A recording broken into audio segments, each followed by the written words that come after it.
ये हम लोग शुरू करने लगे हैं। कल हम लोगों ने जो किया है, ये स्लाइड चूंकि बहुत इंपॉर्टेंट है एग्जामिनेशन पॉइंट ऑफ व्यू की, एग्जामिनेशन पॉइंट ऑफ व्यू से भी, इसलिए मैं थोड़ा सा टाइम इस पर दोबारा लगाना चाहता हूँ। और कल लास्ट में हम यही कह रहे थे, हमने जो अभी समझना है वो स्पेसिफिक रेजिस्टेंस, उसके बाद स्पेसिफिक कंडक्टेंस, स्पेसिफिक रेजिस्टेंस को रो से, स्पेसिफिक कंडक्टेंस को कैपा से, उसके बाद इक्विवेलेंट कंडक्टेंस को लैम्ब्डा से, और उसके बाद मोलर कंडक्टेंस को म्यू से जाहिर करते हैं। स्पेसिफिक कंडक्टेंस के बारे में मैंने आपको कल बताया था, स्पेसिफिक रेजिस्टेंस के बारे में कि ये है रेजिस्टेंस ऑफ 1 क्यूबिक सेंटीमीटर। जबकि स्पेसिफिक कंडक्टेंस जो है वो जो स्पेसिफिक रेजिस्टेंस है उसके रेसिप्रोकल है। याद रखें, जो हमारे पास स्पेसिफिक कंडक्टेंस है वो स्पेसिफिक रेजिस्टेंस का रेसिप्रोकल है। ये देखिए, स्पेसिफिक कंडक्टेंस स्पेसिफिक रेजिस्टेंस का रेसिप्रोकल। उसके बाद उसकी डेफिनेशन है कंडक्टेंस ऑफ 1 क्यूबिक सेंटीमीटर। उसके बाद जो स्पेसिफिक कंडक्टेंस है वो है नंबर ऑफ आयंस पर क्यूबिक सेंटीमीटर। जाहिर है जब कंसंट्रेशन बढ़ती है किसी इलेक्ट्रोलाइट की तो नंबर ऑफ आयंस भी बढ़ते हैं। जब हम कहते हैं ना कि स्पेसिफिक कंडक्टेंस जो है नंबर ऑफ आयंस के डायरेक्टली प्रोपोर्शनल है, नंबर ऑफ आयंस कंसंट्रेशन से बढ़ते हैं, इसका मतलब है स्पेसिफिक कंडक्टेंस कंसंट्रेशन के डायरेक्टली प्रोपोर्शनल है। और याद रखें, जो कंसंट्रेशन है और डाइल्यूशन है उनका इनवर्स रिलेशनशिप होता है। याद रखें, वॉल्यूम जितना बढ़ाते जाएंगे कंसंट्रेशन इतनी कम होती जाएगी। ये रिलेशनशिप भी अच्छे से आप लोग याद रखें, वॉल्यूम जितना बढ़ाते जाएंगे हमारे पास कंसंट्रेशन कम होती जाएगी। अब अगर कंसंट्रेशन हमारे पास ज्यादा है तो इसका मतलब है डाइल्यूशन कम है। तो जो स्पेसिफिक कंडक्टेंस है उसका डाइल्यूशन के साथ जो है वो इनवर्स रिलेशनशिप है।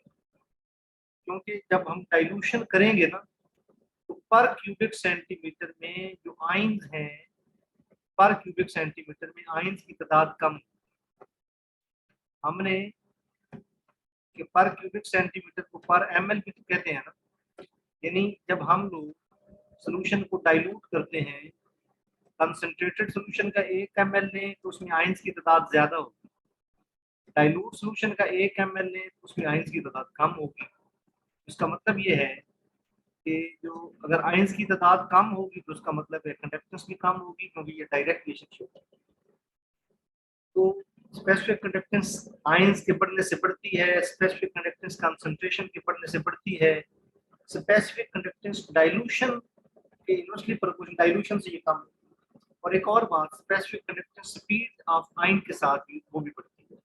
आपको पता है कि स्पीड ऑफ आयंस जो है वो उनके, मैंने आपको कुछ आयंस की स्पीड बताई थी। जैसे हाइड्रोजन आयन की स्पीड एक्स्ट्राऑर्डिनरीली हाई है, 350 है। तो स्पीड ज्यादा होगी तो जाहिर है जो कंडक्टेंस है उसकी वैल्यू जो है वो हमारे पास ज्यादा होगी। ऐसे ही समझिए जैसे एक पाइप में तेजी से पानी गुजर रहा है, जाहिर है पानी ज्यादा गुजरेगा, पानी की कंडक्टेंस ज्यादा होगी। तो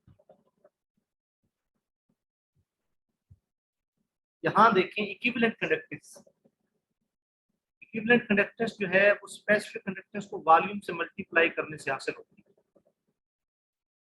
और उसके बाद इक्विवेलेंट कंडक्टेंस जो है, अब ये देखें कि डाइल्यूशन के साथ इसका डायरेक्ट रिलेशनशिप।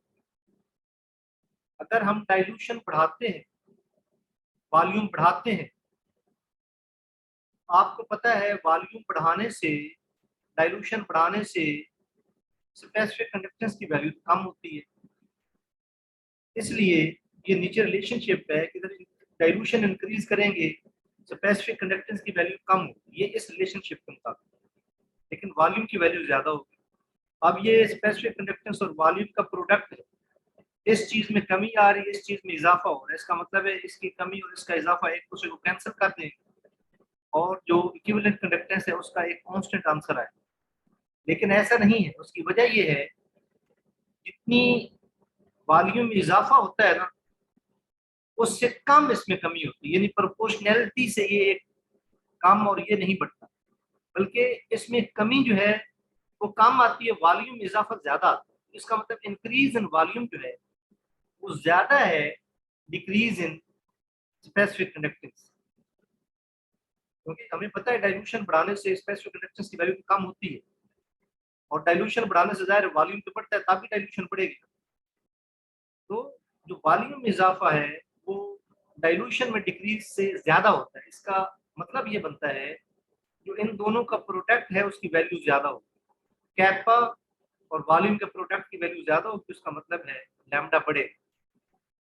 अब ये बड़ी एक यहाँ पे एक इंपॉर्टेंट क्वेश्चन है बच्चों, ध्यान में रखिए। ये है कि ये स्पेसिफिक कंडक्टेंस है, डाइल्यूशन के बढ़ाने से स्पेसिफिक कंडक्टेंस तो कम होती है, लेकिन डाइल्यूशन के बढ़ाने से जो इक्विवेलेंट कंडक्टेंस है वो बढ़ती है।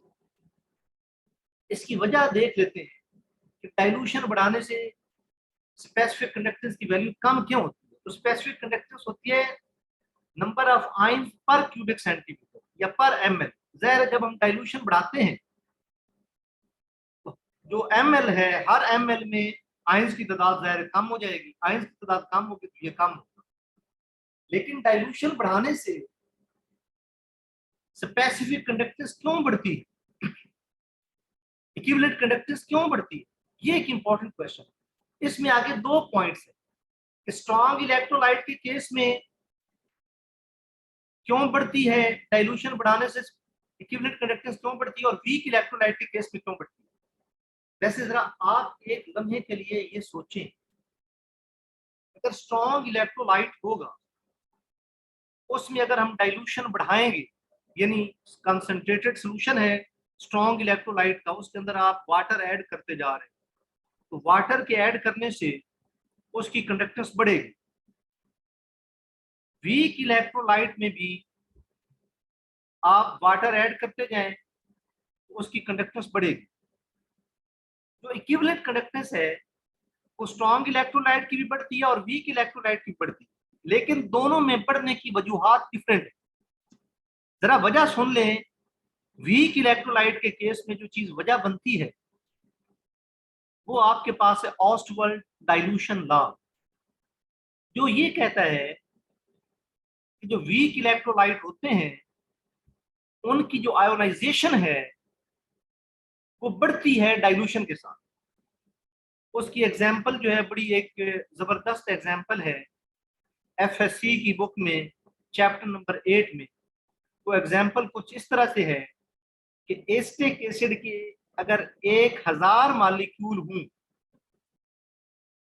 और उस की जो मोलैरिटी है सॉल्यूशन की 0.1 मोलर हो, तो 1000 में से 13 मॉलिक्यूल ऐसे होंगे जो आइंस में चेंज।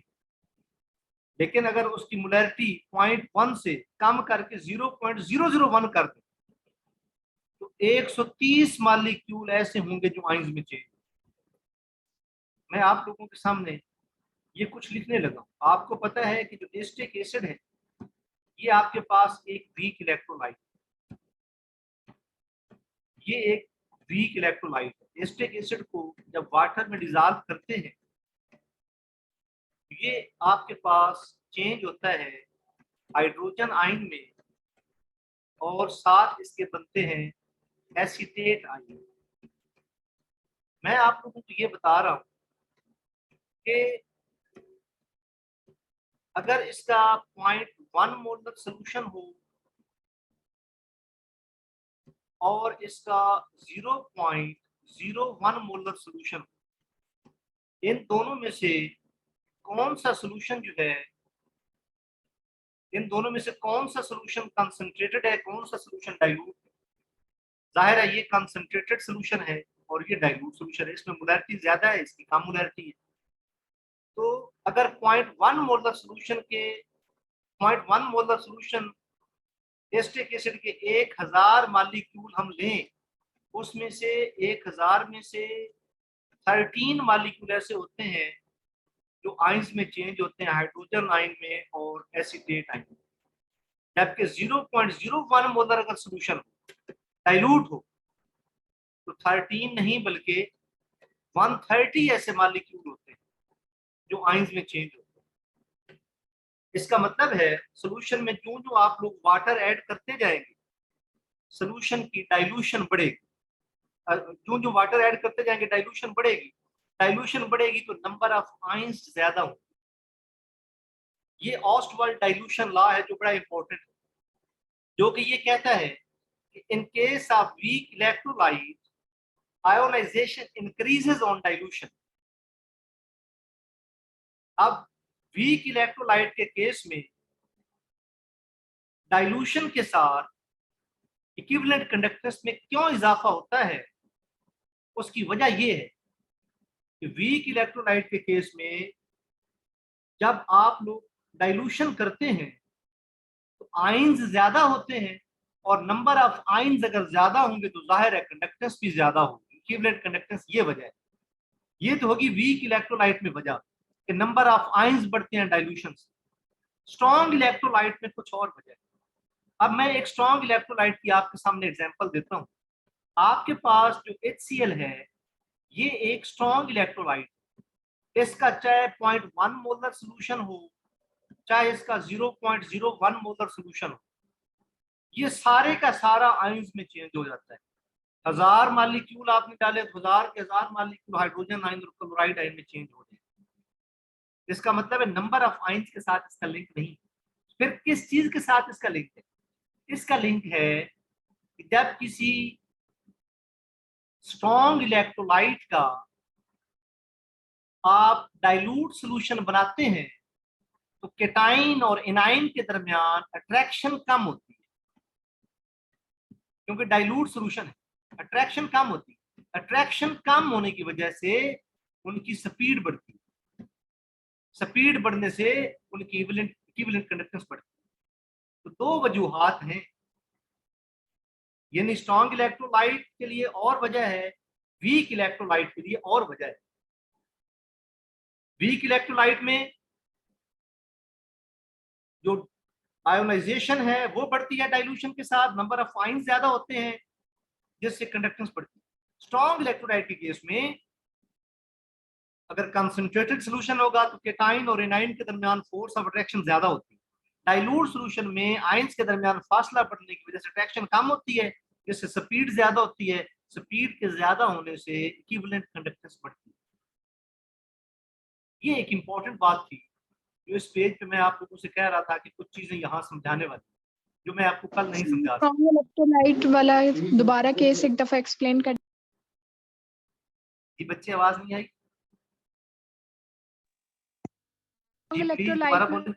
बताइए कि डाइल्यूशन करेंगे हम तो डिस्टेंस इंक्रीज होगी और स्पीड बढ़ेगी, ये वाला एक स्ट्रॉन्ग दफा रीजन इलेक्ट्रोलाइट के दोबारा। केस में जब हम लोग सोल्यूशन के अंदर वाटर ऐड करते जाते हैं, सोल्यूशन डाइल्यूट होता जाता है, और डाइल्यूट सोल्यूशन के केस में जो आपके पास केटाइन और एनाइन है उनके दरमियान इलेक्ट्रोस्टैटिक फोर्स ऑफ अट्रैक्शन जो है वो कम होती है।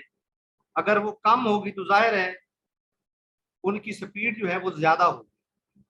लेकिन अगर कंसंट्रेटेड सोल्यूशन है, केटाइन और एनाइन एक दूसरे को अट्रैक्ट करते हैं, जिससे उनकी स्पीड जो है वो कम होती है, वो इलेक्ट्रोड की तरफ जा नहीं सकते। एक एक साइड पे खींचता है और दूसरा दूसरे साइड पे खींचता है। ये देखिए जी। अच्छा, एक बड़ी इंपॉर्टेंट चीज है, ये होगी इक्विवेलेंट कंडक्टेंस, और ये आपके पास है equivalent conductance at infinite dilution. इसका मतलब जरा सुन लें कि ये क्या है।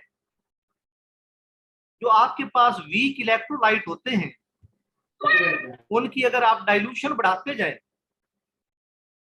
जैसा कि हमने बात की है, डाइल्यूशन बढ़ाते जाए उनकी जो कंडक्टेंस है वो बढ़ती जाती है। अगर उनकी कंडक्टेंस बढ़ेगी, एक खास हद तक उनकी कंडक्टेंस बढ़ेगी, उसके बाद अगर आप लोग वाटर ऐड करेंगे तो कंडक्टेंस नहीं बढ़ेगी। याद रखें, ये ऊपर हमने बात की है ना कि स्ट्रॉन्ग इलेक्ट्रोलाइट थी, वीक इलेक्ट्रोलाइट थी, डाइल्यूशन बढ़ाने से उनकी कंडक्टेंस बढ़ती, लेकिन याद रखें एक खास हद तक उसकी कंडक्टेंस बढ़ती, उसके बाद उसकी कंडक्टेंस कांस्टेंट हो जाती है। वो जो मैक्सिमम वैल्यू कंडक्टेंस की आई है उसे हम कहते हैं कंडक्टेंस एट इनफिनिट डाइल्यूशन। और याद रखें इनकी वैल्यूज जो है वो फाइंड की जा सकती हैं किस कंडक्टेंस की, कंडक्टिविटी मीटर के थ्रू।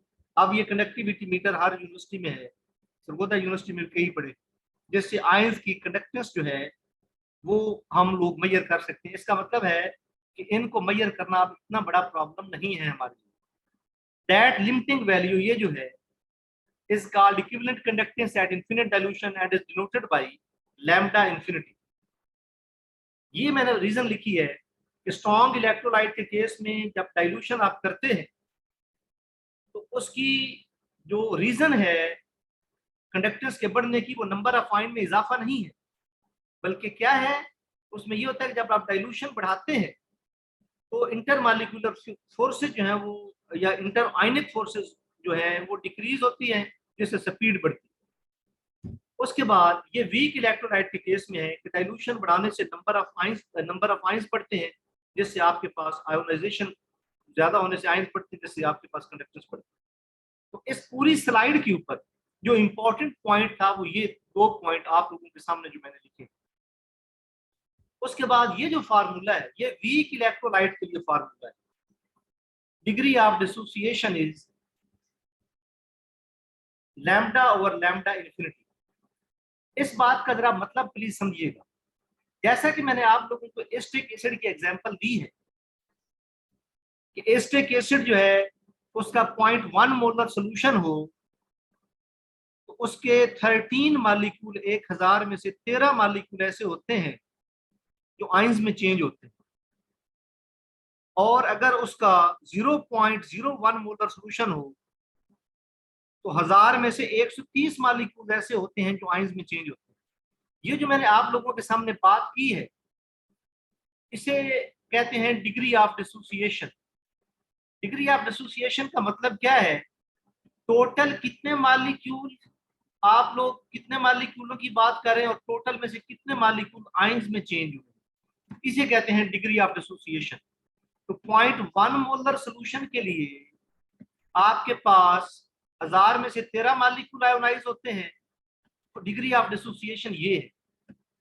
और 0.01 मोलर सोल्यूशन के लिए 1000 में से 130 मॉलिक्यूल आयोनाइज होते हैं, 130 मॉलिक्यूल आयोनाइज होते हैं, तो डिग्री ऑफ डिसोसिएशन ये है 0.01 मोलर। और याद रखिए ये हमें कैसे पता चलता है कि कितने मॉलिक्यूल आयोनाइज होते हैं, ये वो फार्मूला है जिससे हमें पता चलता है। हम 0.1 मोलर सोल्यूशन बनाते हैं और उसकी कंडक्टिविटी की वैल्यू मेजर कर लेते हैं, उसको लैम्डा से जाहिर करते हैं, और उसके बाद हम लोग फिर क्या करते हैं, फिर हम डाइल्यूशन बढ़ाते जाते हैं तो हमारे पास कंडक्टिविटी की वैल्यू बढ़ती जाती है, डाइल्यूशन बढ़ाते जाते हैं कंडक्टिविटी की वैल्यू बढ़ती जाती है। जब कंडक्टिविटी की वैल्यू बढ़ना खत्म हो जाए, कांस्टेंट हो जाए, तो उसकी वैल्यू नोट करके यहाँ पुट कर देते हैं, उससे ये है डिग्री ऑफ डिसोसिएशन का फार्मूला। याद रखें ये जो फार्मूला है डिग्री ऑफ डिसोसिएशन का सिर्फ वीक इलेक्ट्रोलाइट के लिए, तो स्ट्रॉन्ग इलेक्ट्रोलाइट के लिए क्या ऐसा कोई फार्मूला नहीं है। स्ट्रॉन्ग इलेक्ट्रोलाइट के लिए भी आप लोग मालूम कर सकते हैं, लेकिन उसको आप लोग सिर्फ और सिर्फ कहते हैं कि this is ratio of two conductivity values, उसको डिग्री ऑफ डिसोसिएशन नहीं कहते, क्योंकि स्ट्रॉन्ग इलेक्ट्रोलाइट तो पहले ही 100% आयोनाइज है। We can not talk about degree of dissociation के 1000 में से या 100 में से कितने मॉलिक्यूल आयोनाइज हो। तो फॉर स्ट्रॉन्ग इलेक्ट्रोलाइट ये जो आपके पास है इसको हम कंडक्टिविटी रेशियो कहते हैं। For weak electrolyte in values को हम डिग्री ऑफ डिसोसिएशन कहते हैं। इस पूरी स्लाइड के ऊपर अगर आप ये स्लाइड देखते हैं सपोज, और आपके जहन में आता है कि इस पूरी स्लाइड में से हम लोगों ने क्या चीज तैयार करनी, तो तैयार करने वाली बात है specific conductance decreases with dilution, equivalent conductance and molar conductance increases with dilution, ये बात है। और दूसरी बात, स्ट्रॉन्ग इलेक्ट्रोलाइट के केस में डाइल्यूशन बढ़ाने से इक्विवेलेंट कंडक्टेंस क्यों बढ़ती है, क्योंकि इंटरआयनिक फोर्सेस कम होती हैं, स्पीड बढ़ती है। वीक इलेक्ट्रोलाइट के केस में डाइल्यूशन बढ़ाने से कंडक्टेंस क्यों बढ़ती है, क्योंकि डाइल्यूशन बढ़ाने से आयोनाइजेशन बढ़ती है, नंबर ऑफ आयंस ज्यादा होंगे तो उनकी कंडक्टेंस भी आप लोगों के पास ज्यादा होगी। और उसके बाद फिर मैंने बताया कि ये फार्मूला जो है ओनली फॉर वीक इलेक्ट्रोलाइट है, जो इसकी रेशियो है। इन केस ऑफ स्ट्रॉन्ग इलेक्ट्रोलाइट हम कहेंगे ये सिर्फ कंडक्टिविटी। उसके बाद आपके पास ये मोलर कंडक्टेंस है, जब हम मोल में बात करें उसके बाद उसकी ये पूरी जो डिस्कशन यहाँ पे हमने की है वो डिस्कशन यहाँ भी है कि अगर आप लोग डाइल्यूशन को इंक्रीज करेंगे तो स्पेसिफिक कंडक्टेंस की वैल्यू कम होती है, वॉल्यूम ज्यादा होता है, increase in volume is greater than decrease in kappa value, जिससे जो प्रोडक्ट में इजाफा होता है और मोलर कंडक्टेंस आप लोगों के पास बढ़ती है। जो डिस्कशन आपने इक्विवेलेंट कंडक्टेंस पे की है, that same discussion applies on molar conductance.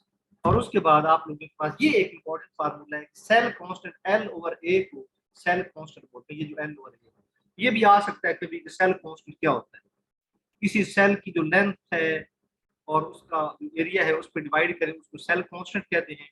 ये एमएससी में प्रैक्टिकल भी था कि सेल कांस्टेंट की वैल्यू कैसे फाइंड करते हैं, लेकिन आप लोग सिर्फ इसको इस हद तक ध्यान दें।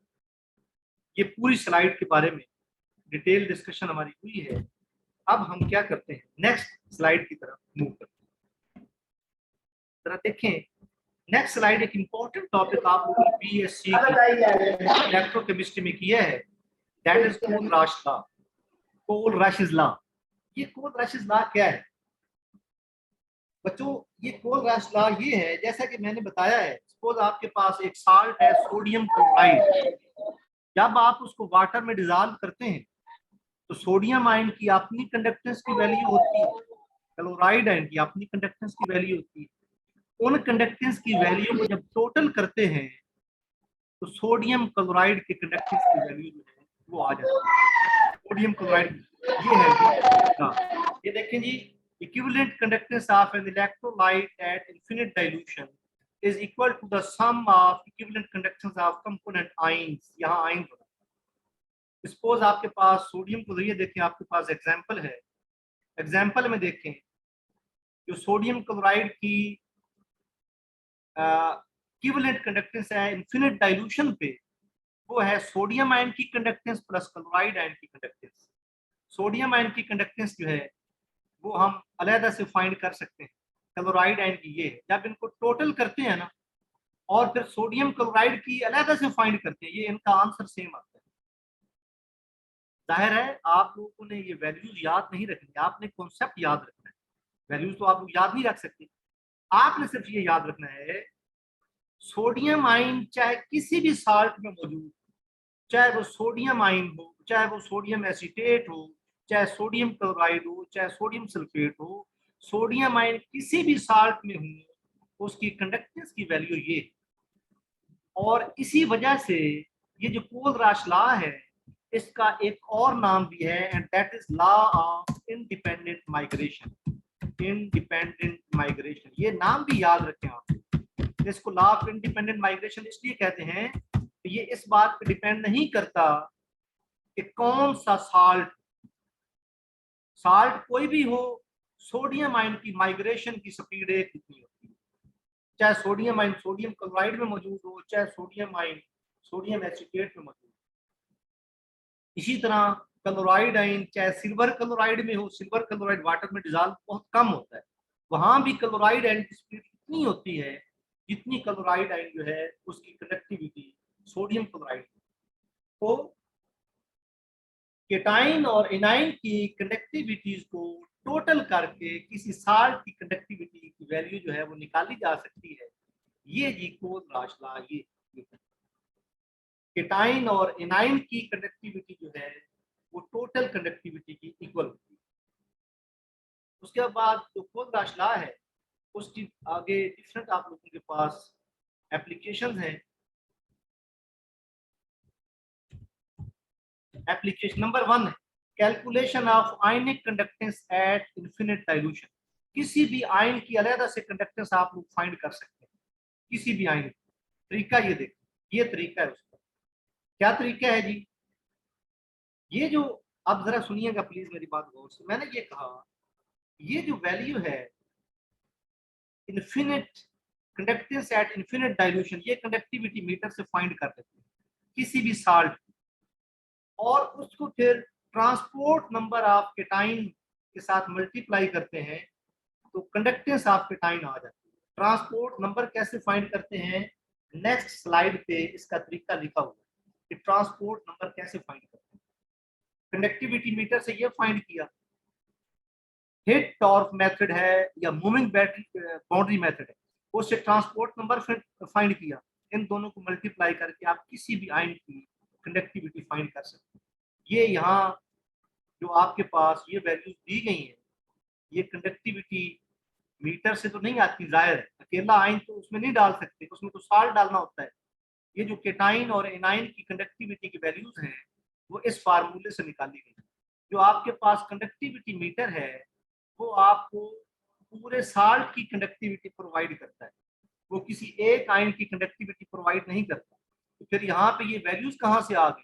ये तो कंडक्टिविटी मीटर से टोटल वैल्यू तो फाइंड हो जाती है। ये जो वैल्यूज फाइंड की हैं ये इस मेथड से फाइंड की है कि आप क्या करें, आप टोटल कंडक्टिविटी फाइंड कर लें और उसको आप मल्टीप्लाई कर दें किसके साथ? ट्रांसपोर्ट नंबर ऑफ केटाइन के साथ। आसानी से समझाने के लिए एक एग्जांपल भी यहाँ वो मैंने बनाई है या दी आप लोगों को। ये एग्जांपल आप लोग आप लोगों ने जाहिर है ये एग्जांपल याद नहीं करनी, आपको समझाने के लिए ये एग्जांपल दी। देखिए जरा एग्जांपल आपके पास ये है, पोटाशियम क्लोराइड की जब कंडक्टिविटी की वैल्यू फाइंड की गई इन्फिनिट डाइल्यूशन पे वो ये निकली। और ये निकली कैसे? कंडक्टिविटी मीटर से। उसके बाद जब केटाइन का ट्रांसपोर्ट नंबर फाइंड किया गया वो ये निकला, ट्रांसपोर्ट नंबर ऑफ केटाइन ये निकला। कैसे फाइंड किया? मूविंग बाउंड्री मेथड है उससे फाइंड किया। तो अब हमने फाइंड करना है what is conductance of cation and A9. ये कैसे फाइंड करें? यही फार्मूले अप्लाई करें। ये जो वैल्यू आपने फाइंड की है केटाइन के लिए, KCl के लिए, इस वैल्यू को ट्रांसपोर्ट नंबर ऑफ केटाइन के साथ मल्टीप्लाई करें, आपके पास आ जाएगा कंडक्टेंस ऑफ केटाइन। लेकिन कंडक्टेंस ऑफ एनाइन कैसे फाइंड करें? तो याद रखें transport number of cation plus transport number of anion is equal to 1 होता है। नेक्स्ट स्लाइड पे हम देखेंगे 1 होता है। जब ट्रांसपोर्ट नंबर ऑफ केटाइन दिया गया है इसको 1 में से माइनस करके transport number of A9 find कर, और ये जो ट्रांसपोर्ट नंबर ऑफ एनाइन आप लोगों ने मालूम कर लिया है इसको आप इस वैल्यू से मल्टीप्लाई कर दें जो कंडक्टिविटी मीटर से आपने फाइंड की। ये देखें ये आपके पास केटाइन का ट्रांसपोर्ट नंबर दिया गया है, एनाइन का ट्रांसपोर्ट नंबर आपने फाइंड कर दिया 1 में से माइनस करके, केटाइन की कंडक्टेंस आपने फाइंड की इस फार्मूले से, यानी lambda multiplied by transport number of cation, और इसी तरह यहाँ lambda multiplied by transport number of, मैं इस कैपिटल लैम्डा की बात कर रहा हूँ। तो इस तरह पहली एप्लीकेशन उसकी क्या हो गई कि हम लोग कंडक्टेंस ऑफ केटाइन और कंडक्टेंस ऑफ एनाइन जो है इन्फिनिट डाइल्यूशन के ऊपर हम लोग ये फाइंड कर सकते हैं। अब यहाँ भी जाहिर है आप लोग ये वैल्यूज याद नहीं करें, आप इस फार्मूले की हद तक इसको आप जरूर देख लेंगे कि केटाइन और एनाइन जो है उनकी कंडक्टेंस को फाइंड करने का हमारे पास क्या फार्मूला है। नेक्स्ट देखेंगे दूसरी एप्लीकेशन है calculation of infinite dilution for sparingly soluble salt. ये इन्फिनिट डाइल्यूशन, अब याद रखें स्पेरिंगली सॉल्युबल साल्ट वो होते हैं जो स्लाइटली सॉल्युबल वाटर। अब एक साल्ट अगर वाटर में स्लाइटली सॉल्युबल है तो जाहिर है जब वो हल ही नहीं हो रहा तो कंडक्टिविटी की वैल्यू हमें कैसे देगा? कंडक्टिविटी मीटर तो वहां हाथ खड़े कर देता है कि इसमें आयंस ही नहीं है, ना होने के बराबर आयंस है, मैं इसकी वैल्यू कैसे दूं? फिर उसका तरीका ये लगाया जाता है कि आप सिल्वर नाइट्रेट का सोल्यूशन सपोज आपने यूज किया, वहां से सिल्वर नाइट्रेट की टोटल कंडक्टेंस आपके पास आ गई, वो ये आ गई सपोज, और उसके बाद आप वहां सिल्वर नाइट्रेट की कंडक्टेंस जैसे इस तरीके से हमने ये फाइंड किया है, आप सिल्वर आयन की कंडक्टेंस फाइंड कर सकते हैं। और इसी तरह जैसे क्लोराइड आयन की कंडक्टेंस भी इसी तरीके से फाइंड कर सकते हैं। तो चूंकि कंडक्टिविटी मीटर हमें टोटल वैल्यू नहीं देता तो हम लोग क्या करते हैं, हम लोग फिर केटाइन और एनाइन जो है उनकी वैल्यूज को ऐड करके इन्फिनिट डाइल्यूशन के ऊपर कंडक्टिविटी निकाल लेते हैं। सिल्वर आयन की कंडक्टिविटी ये है, क्लोराइड आयन की कंडक्टिविटी ये है, इनको ऐड किया तो आंसर ये आ गया। अब मैं आपको ये कह रहा हूँ कि ये जो वैल्यू है sparingly soluble salt silver chloride की जो पानी में बहुत कम हल होता है, ये कंडक्टिविटी मीटर से हम नहीं निकाल सकते क्योंकि बहुत कम आयंस बनते हैं। आयंस कम बनेंगे तो कंडक्टिविटी मीटर वो हमें इसकी रीडिंग देगा ही नहीं। तो फिर ये होता है कुछ दूसरे तरीकों से हम सिल्वर आयन और क्लोराइड आयन, ये जो तरीके ऐसे इनकी पहले हमारे पास कंडक्टिविटी की वैल्यूज आ चुकी हैं, हम उनको ऐड करके इस साल्ट के लिए कंडक्टिविटी की वैल्यू जो है वो हम निकाल सकते हैं। फिर है calculation of conductivity value for weak electrolyte. ये देखिए वीक इलेक्ट्रोलाइट, बिल्कुल वही डिस्कशन जो आप लोगों ने स्पेरिंगली सॉल्युबल साल्ट का इस्तेमाल की है, वही डिस्कशन आप लोग यहाँ भी इस्तेमाल करेंगे। वो डिस्कशन है क्या? आपके पास जो एसिटिक एसिड है ये एक वीक इलेक्ट्रोलाइट, वीक इलेक्ट्रोलाइट होने की वजह से ये वाटर में कम आयंस बनाता है। अब अगर ये कम आयंस बनाएगा तो इसकी वैल्यू कंडक्टिविटी मीटर से मालूम करना मुश्किल हो, तो फिर कोई तरीका है? तो सोडियम एसीटेट एक स्ट्रॉन्ग इलेक्ट्रोलाइट है, HCl एक स्ट्रॉन्ग इलेक्ट्रोलाइट है, सोडियम क्लोराइड एक स्ट्रॉन्ग इलेक्ट्रोलाइट। आप इनकी कंडक्टिविटीज की वैल्यू फाइंड करें। आप सोडियम एसीटेट किस किस से मिलकर बनाए? सोडियम आयन और एसीटेट आयन।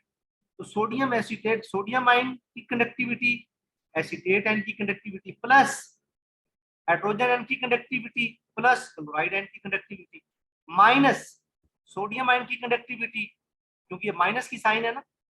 आप ऊपर देख चुके हैं कि जो कंडक्टिविटी है वो केटाइन और एनाइन की कंडक्टिविटी का सम होती है, तो यहाँ भी ये किया है।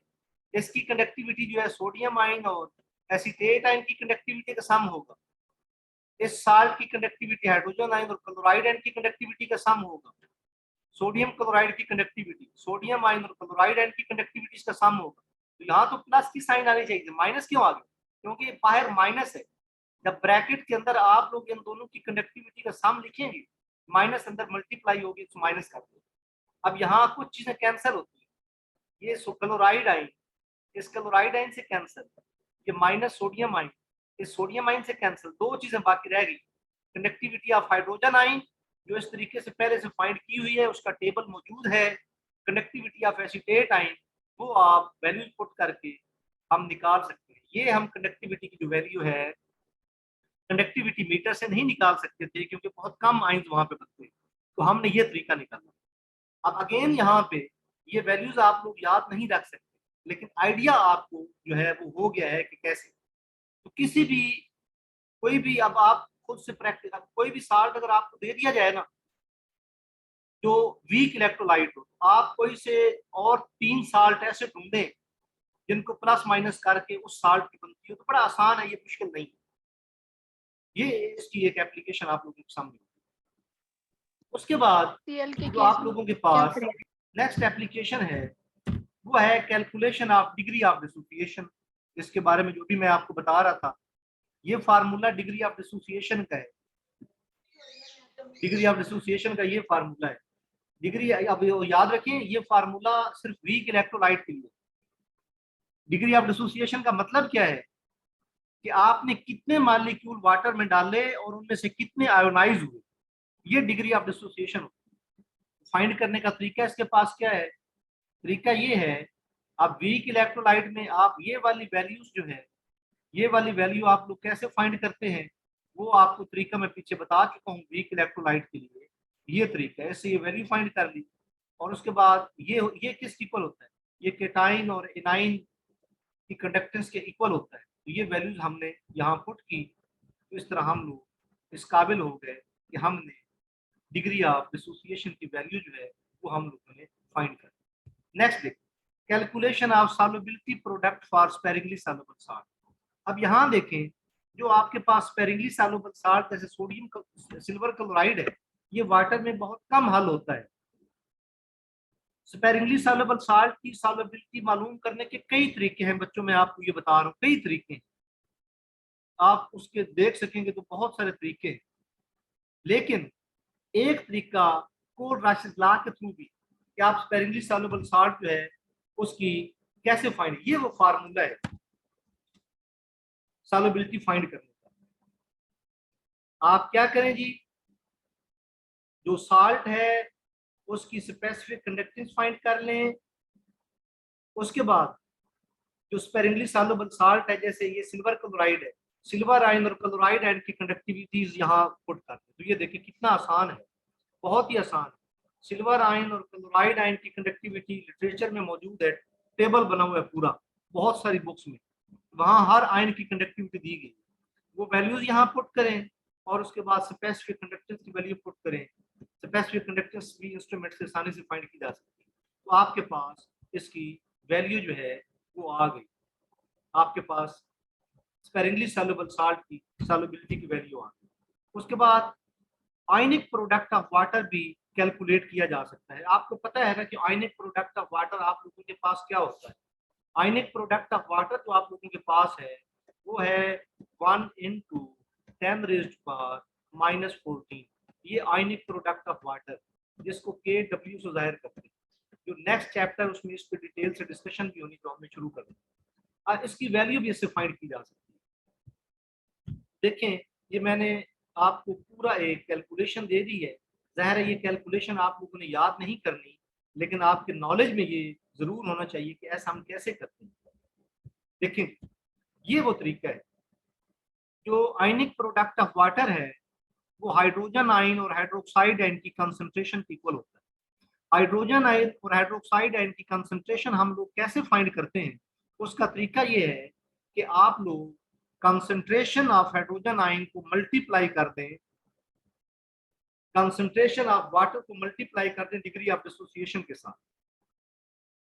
कीप इन माइंड, जो आपके पास वाटर है वो भी आपके पास एक वीक इलेक्ट्रोलाइट, वाटर भी एक वीक इलेक्ट्रोलाइट, उसके भी बहुत कम आयंस बनते हैं वाटर। तो वाटर की कंसंट्रेशन कैसे फाइंड करते हैं? कंसंट्रेशन फाइंड करने का तरीका क्या होता है? नंबर ऑफ मोल फाइंड करने का तरीका क्या होता है? Mass over molar mass. ये फार्मूला यहाँ लगाया है, मैस ओवर मोलर मैस, ये फार्मूला यहाँ पे लगाया है। मैस दिया हुआ है नहीं, 1 डेसीमीटर क्यूब दिया हुआ है। आपको पता है वाटर का 1 डेसीमीटर क्यूब लें तो वो 1 किलोग्राम के या 1000 ग्राम की इक्वल होता है। इसका मतलब है मैस हमें दिया हुआ है, डेसीमीटर क्यूब के अंदर दरअसल मैस दिया हुआ है 1000 ग्राम डिवाइडेड बाई वाटर का मोलर मैस 18 है। आप 1000 को 18 पे डिवाइड करें 55, आपके पास आंसर आ गया। ये आपके पास वाटर की कंसंट्रेशन है। इसको वाटर की डिग्री ऑफ डिसोसिएशन के साथ मल्टीप्लाई करें। कि वाटर की डिग्री ऑफ डिसोसिएशन क्या है? वो किसी भी साल्ट की डिग्री ऑफ डिसोसिएशन का फार्मूला ये होता है, ये उसका तरीका है, ये बता चुका हूं मैं। Conductance at any dilution divided by conductance at infinite dilution. ये क्या है?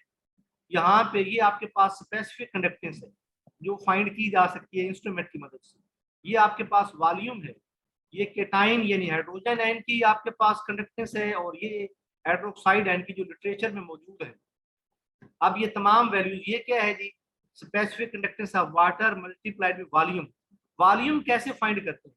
आपको पता है कि डेंसिटी जो होती है वो होती है मैस पर यूनिट वॉल्यूम, मैस पर यूनिट वॉल्यूम। और वॉल्यूम के इक्वल आ गए, वो आपके हमारे पास आ गया मैस ओवर डेंसिटी। आपको पता है यहाँ मैस से मुराद मोलर मैस है वाटर की।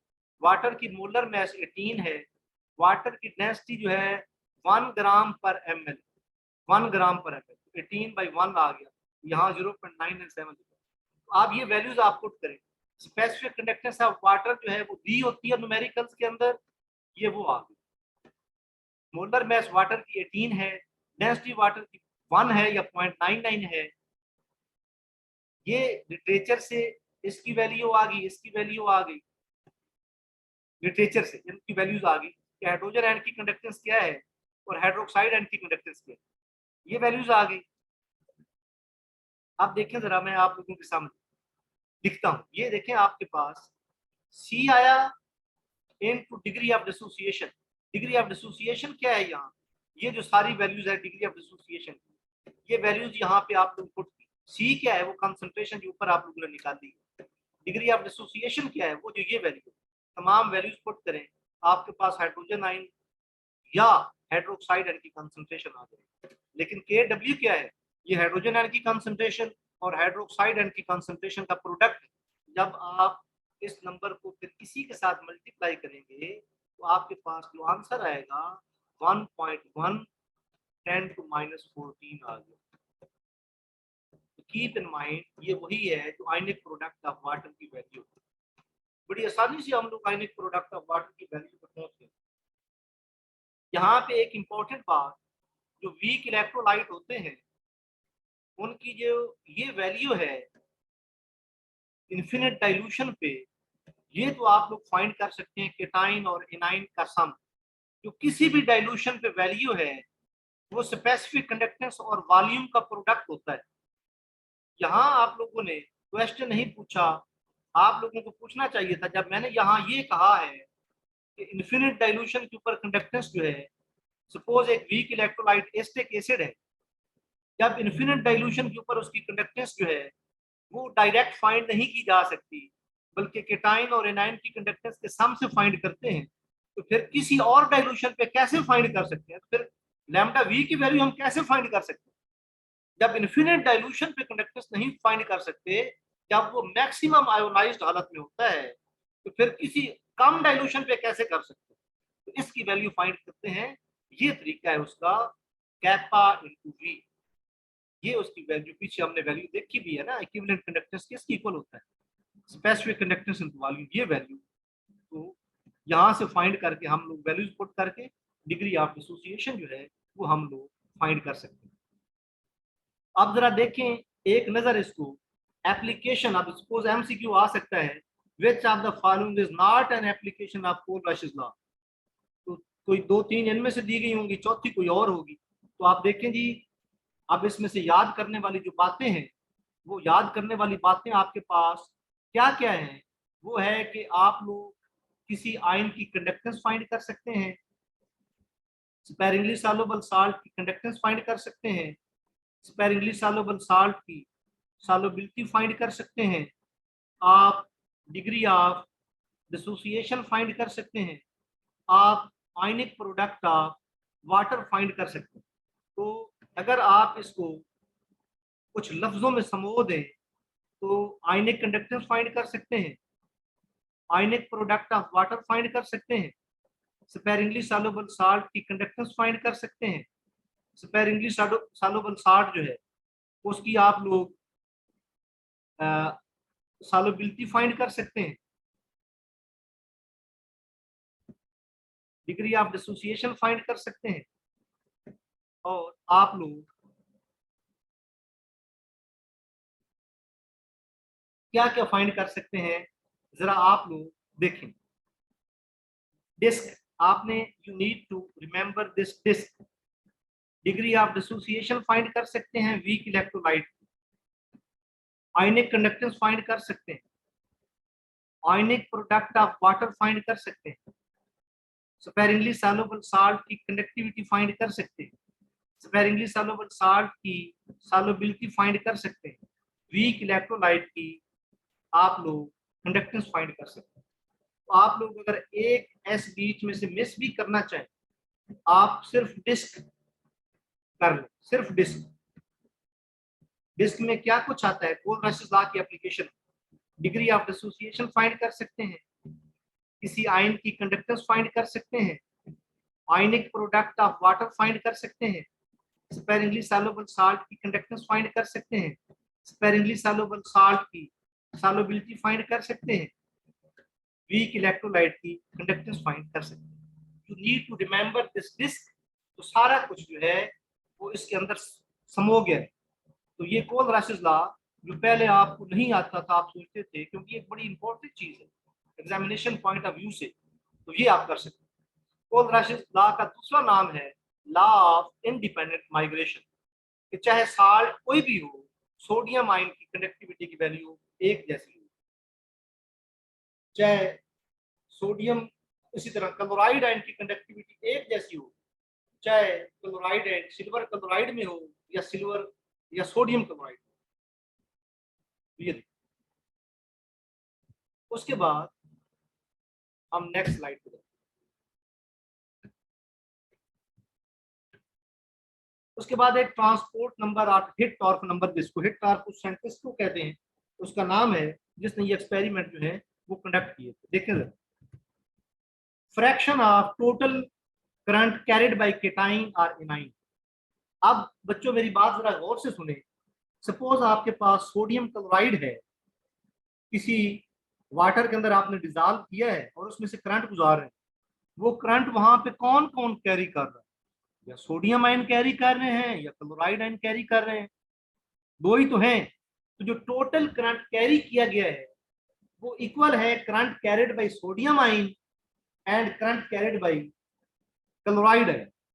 टोटल करंट इन दोनों को, और तो कोई आयन है नहीं, तो टोटल करंट कैरी इनने किया। ये फार्मूला है। ये फार्मूला क्या है? ट्रांसपोर्ट नंबर हम किसे कहते हैं? ये कहते हैं केटाइन की speed divided by cation plus anion की स्पीड। ये केटाइन की स्पीड और एनाइन की स्पीड कैसे मालूम करते हैं? दो मेथड है, याद रखिए, hit torque method, moving boundary method, ये उसके मेथड। अब देखिए जरा ट्रांसपोर्ट नंबर जो आपके लिए एक बहुत बड़ा हुआ था, ये क्या चीज होती है? ये होता क्या है? केटाइन की speed divided by cation plus anion की speed. Transport number of anion क्या है? एनाइन की स्पीड डिवाइडेड बाय केटाइन की स्पीड प्लस एनाइन की स्पीड। उसके बाद जो ट्रांसपोर्ट नंबर का सम है आपके पास, वो 1 होता है। वो कैसे? आप इन दोनों को ऐड करके इनका एलसीएम लें, वो आपके पास 1 बनता है। देखिए ना, transport number of cation plus transport number of A9, आप इनकी दोनों वैल्यूज को ऐड करेंगे। दोनों वैल्यूज को जब ऐड करेंगे आप लोग, तो आपके पास जो एलसीएम आएगा वो आएगा speed of cation plus speed of anion. ऊपर क्या आ गया? Speed of cation plus speed of anion. इन दोनों को कैंसिल कर दो, आंसर आपके पास 1 आ गया। तो ट्रांसपोर्ट नंबर ऑफ केटाइन और ट्रांसपोर्ट नंबर ऑफ एनाइन जो है वो आपके पास 1 होता है, इनका सम जो है 1 होता है। ये देखिए। अच्छा, इनकी रेशियो क्या होती है? आप केटाइन की जो वैल्यू है उसको एनाइन की वैल्यू पे, ट्रांसपोर्ट नंबर ऑफ केटाइन को ट्रांसपोर्ट नंबर ऑफ एनाइन पे आप डिवाइड कर दें। केटाइन का ट्रांसपोर्ट नंबर ये ऊपर लिखें, डिवाइडेड बाई एनाइन का ट्रांसपोर्ट नंबर, आप इसको बटे के नीचे लिखें, divided by transport number of anion का फार्मूला, ये प्लस ये। अब यहाँ पे ये तो इससे हो गया cancel, and we are left with v plus over v minus. इसका मतलब ये है, आप लोग सिर्फ इस वजह से, अगर ये क्वेश्चन आ जाता है, मेरी बात जरा सुने, अगर आपके पास केटाइन का ट्रांसपोर्ट नंबर आ जाता है तो आप एनाइन को फाइंड कर सकते हैं। अच्छा, अब एक और चीज है, अगर आपके पास केटाइन और एनाइन की स्पीड आ जाती है तो आप इन दोनों की रेशियो जो है वो फाइंड कर सकते हैं, दोनों की रेशियो फाइंड कर सकते हैं। सपोज आपके पास ये आ गई, ये आ गई, अगर आपके पास रेशियो आ जाए तो आप इन दोनों इक्वेशंस को यूज करके आप लोग ट्रांसपोर्ट नंबर जो है वो फाइंड कर सकते हैं, केटाइन का भी एनाइन का। आप सपोज आपके पास केटाइन और एनाइन के ट्रांसपोर्ट नंबर की जो रेशियो है वो आपके पास आ गई है 0.5। तो आपसे कहा गया जी ट्रांसपोर्ट नंबर ऑफ केटाइन और एनाइन फाइंड करें। तो देखें जी, आपके पास केटाइन का ट्रांसपोर्ट नंबर क्या होगा? वो होगा 0.5 into transport number of A9. वो वैल्यू यहाँ पुट करें, टी प्लस की जगह पे, टी प्लस की जगह पे पुट किया 0.5 transport number of anion plus ये टी प्लस की वैल्यू पुट की, आगे T minus is equal to 1 आ गया। इन दोनों को ऐड किया, ये बन गया 1.5 ट्रांसपोर्ट नंबर ऑफ एनाइन। कैसे 1.5? 1 ये है, 0.5 ये, 1.5 इज इक्वल टू 1 आ गया। आप ट्रांसपोर्ट नंबर ऑफ एनाइन जो है ये बना 1 डिवाइडेड बाई 1.5। यहां से ये वैल्यू फाइंड करें तो ये आपके पास एनाइन के ट्रांसपोर्ट नंबर की वैल्यू आ गई। एनाइन के ट्रांसपोर्ट नंबर की वैल्यू को यहाँ पुट करके केटाइन की आपने कहा। इसका मतलब है ट्रांसपोर्ट नंबर की रेशियो दी गई हो ना, तो आप लोग केटाइन और एनाइन का ट्रांसपोर्ट नंबर फाइंड कर सकते हैं। आगे चलते,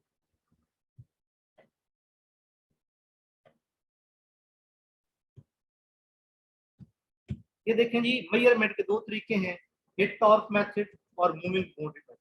ये आपके पास था ट्रांसपोर्ट नंबर। ये इन मेथड्स की डिटेल में हम लोग नहीं जा रहे।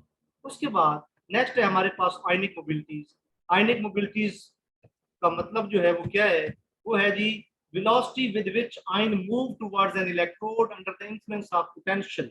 जब आप लोग इलेक्ट्रिक फील्ड अप्लाई करते हैं तो आयंस के स्पीड के साथ मूव करते हैं।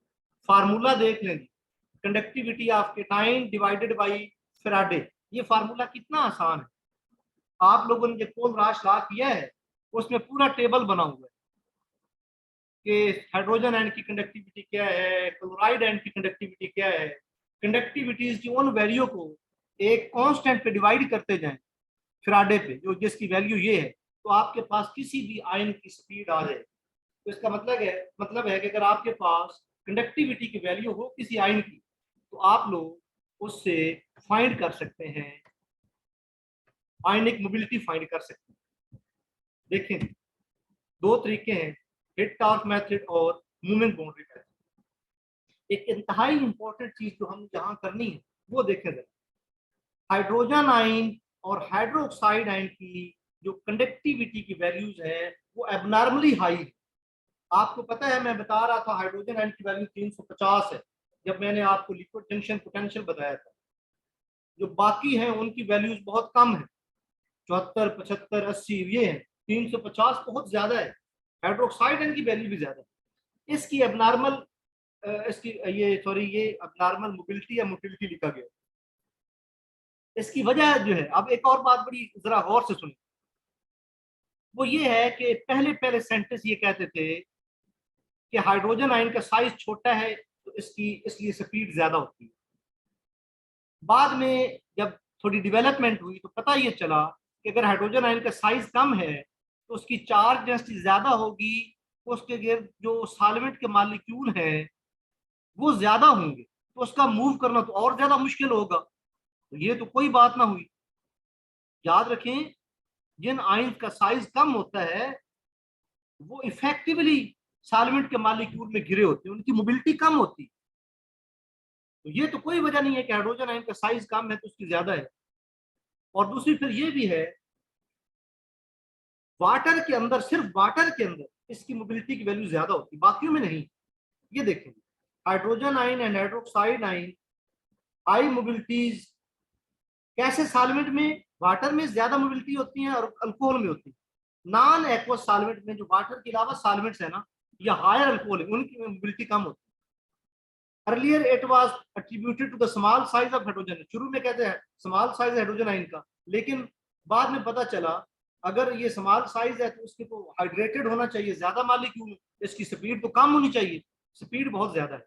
तो फिर इसको क्या कहा गया, ग्रोथस नाम का एक साइंटिस्ट था, उसने इसकी रीजन बताई थी और इसको ग्रोथस मैकेनिज्म इसको बोलते हैं। ग्रोथस मैकेनिज्म, ग्रोथस मैकेनिज्म, ग्रोथस मैकेनिज्म उसको कहते हैं, ग्रोथस मैकेनिज्म। वो ग्रोथस मैकेनिज्म आप लोगों के पास क्या है वो देखें जरा। ये लिखा है कि प्रोटॉन जो है अपने साथ वाले जो हाइड्रोजन आयन है साथ वाले वाटर मॉलिक्यूल के साथ जाता है। ये नेक्स्ट पेज पे ये देखिए, प्रोटॉन यहाँ पे मौजूद है, ये आपके पास वाटर मॉलिक्यूल, इसके साथ मिला ये, इसने हाइड्रोनियम आयन बना दिया। अब इसको आगे जाने की जरूरत नहीं है। जो साथ दूसरे मॉलिक्यूल का प्रोटॉन था, एक प्रोटॉन दूसरे मॉलिक्यूल को ट्रांसफर हो गया, इससे नेक्स्ट मॉलिक्यूल को ट्रांसफर हो गया, इससे नेक्स्ट मॉलिक्यूल को ट्रांसफर हो गया। असल में ये जो साथ साथ वाटर के मॉलिक्यूल मौजूद है ना, उनमें प्रोटॉन ट्रांसफर होता जाता है। खुद हाइड्रोजन आयन एक जगह से दूसरी जगह डिस्टेंस कवर नहीं कर रहा। दोबारा से देखिए, ये हाइड्रोजन आयन आपके सामने ये नजर आ रही है, इस वाटर मॉलिक्यूल का हिस्सा बन के हाइड्रोनियम आयन बना। फिर वहां से जो नजदीक था वाटर मॉलिक्यूल उसका हाइड्रोनियम आयन बना इस तरह, और एंड पे जाके ये प्रोटॉन ट्रांसफर इस तरह जारी रहता है। और ये जो एबनॉर्मली इसकी हाई वैल्यू है वो इस वजह से है, जो वजह मैंने आप लोगों के सामने अभी बयान की है।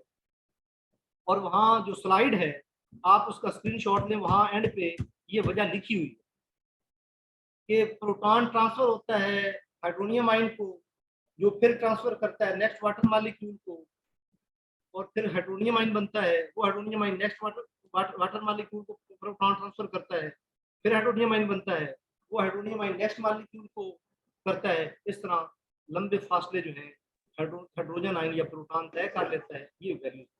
आप जरा आप देखिएगा, दिन में सोचिएगा जरा प्लीज कि आपके पास ट्रांसपोर्ट नंबर का फार्मूला क्या था, आपके पास मोबिलिटी का फार्मूला क्या है, उसके बाद ग्रोथस मैकेनिज्म आपके पास है।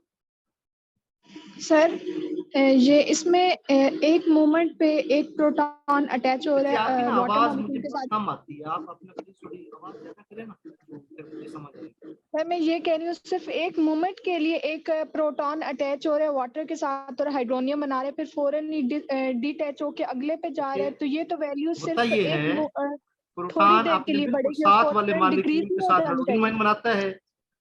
यहाँ जो फासला मैंने दिखाया है ना, ये फासले आपके पास ज्यादा थे, ये ज्यादा दूर दूर दिखाए गए। हकीकत में जो वाटर के मॉलिक्यूल इतने दूर दूर नहीं होते। हाइड्रोनियम आयन वाटर के साथ जुड़ा, प्रोटॉन वाटर के साथ जुड़ा, हाइड्रोनियम आयन बना। उस हाइड्रोनियम आयन ने नेक्स्ट वाटर के मॉलिक्यूल को प्रोटॉन ट्रांसफर किया, वहां हाइड्रोनियम आयन बना। उसने नेक्स्ट मॉलिक्यूल को प्रोटॉन ट्रांसफर किया, वहां हाइड्रोनियम आयन बना। उसने नेक्स्ट मॉलिक्यूल को ट्रांसफर किया, वहां हाइड्रोनियम आयन बना। तो ये सूरत हाल है। यानी अब यहाँ पे ज्यादा आपको समझाने के लिए फासले ज्यादा दिखाए हुए, हकीकत में तो ऐसा नहीं होता। अब है जी ऑस्टवाल्ड डाइल्यूशन लॉ। ऑस्टवाल्ड डाइल्यूशन लॉ के बारे में तो बच्चों में बात कर चुका हूं पहले, इसको सरसी तौर पे आप लोगों को देख लें जरा कि जो आयोनाइजेशन है वीक इलेक्ट्रोलाइट की डाइल्यूशन के साथ बढ़ती है, ये उसके फार्मूले हैं।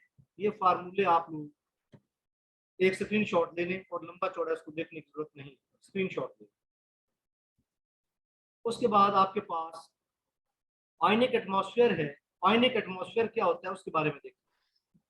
सर पीछे वाली स्लाइड करें, स्क्रीनशॉट नहीं लिया। ये स्क्रीनशॉट ले। Thank you sir. ये फार्मूला याद रखना, इसकी डेरिवेशन हम नहीं कर रहे। ये फार्मूला ये है, और आपके पता है डिग्री ऑफ डिसोसिएशन क्या होती है, वो ये होती है। अगर हम लोग वीक इलेक्ट्रोलाइट के लिए, आपको पता है डिग्री ऑफ डिसोसिएशन की वैल्यू जो है ना वो बहुत कम होती है। तो अगर डिग्री ऑफ डिसोसिएशन की वैल्यू कम है तो अल्फा जो है 1 के मुकाबले में नेग्लिजिबल है। 1 इज ग्रेटर देन अल्फा, तो 1 माइनस 0 कर ले तो वी आ गया। उसके बाद यहाँ से आप लोग वी को इधर मल्टीप्लाई करें, अल्फा स्क्वायर इक्वल टू के अल्फा इनटू वी। तो इसका मतलब है अल्फा जो है वो डाइल्यूशन के स्क्वायर रूट के डायरेक्टली प्रोपोर्शनल। एक तो ये चीज आ गई। वो फार्मूला दोबारा मैंने यहाँ लिखा, और मैंने अभी आपको पहली स्लाइड पे बताया था कि कंसंट्रेशन और वॉल्यूम एक दूसरे का रेसिप्रोकल होता है। मैंने ये किया है कि यहाँ वॉल्यूम की जगह पे 1 ओवर वी की जगह पे सी पुट कर दिया, तो ये सी पुट करके ये फार्मूला आ गया। दरअसल एक फार्मूला जो आप लोगों ने याद रखना है ना, एक ही फार्मूला याद रखना है, वो ये सारा कुछ इसी से बन रहा है। पहले हमने अल्फा को इग्नोर किया 1 के मुकाबले में, तो ये चीज आ गई हमारे पास। ये ऑस्टवाल्ड डाइल्यूशन लॉ की एक दूसरी डेफिनेशन आप लोग याद रख लें, दूसरी डेफिनेशन डिग्री ऑफ डिसोसिएशन जो है स्क्वायर रूट ऑफ डाइल्यूशन के या स्क्वायर रूट ऑफ वॉल्यूम के डायरेक्टली प्रोपोर्शनल। यानी वॉल्यूम ज्यादा होगा डाइल्यूशन ज्यादा होगा। और फिर जो है बात याद रखने की ये है कि आपके पास जो 1 ओवर वी होता है ये आपके पास कंसंट्रेशन के इक्वल होता है। ये आप ये बात याद रखें। उसके बाद मैं आपसे कह रहा हूँ कि let's move towards next slide. Sorry, अच्छा देखें,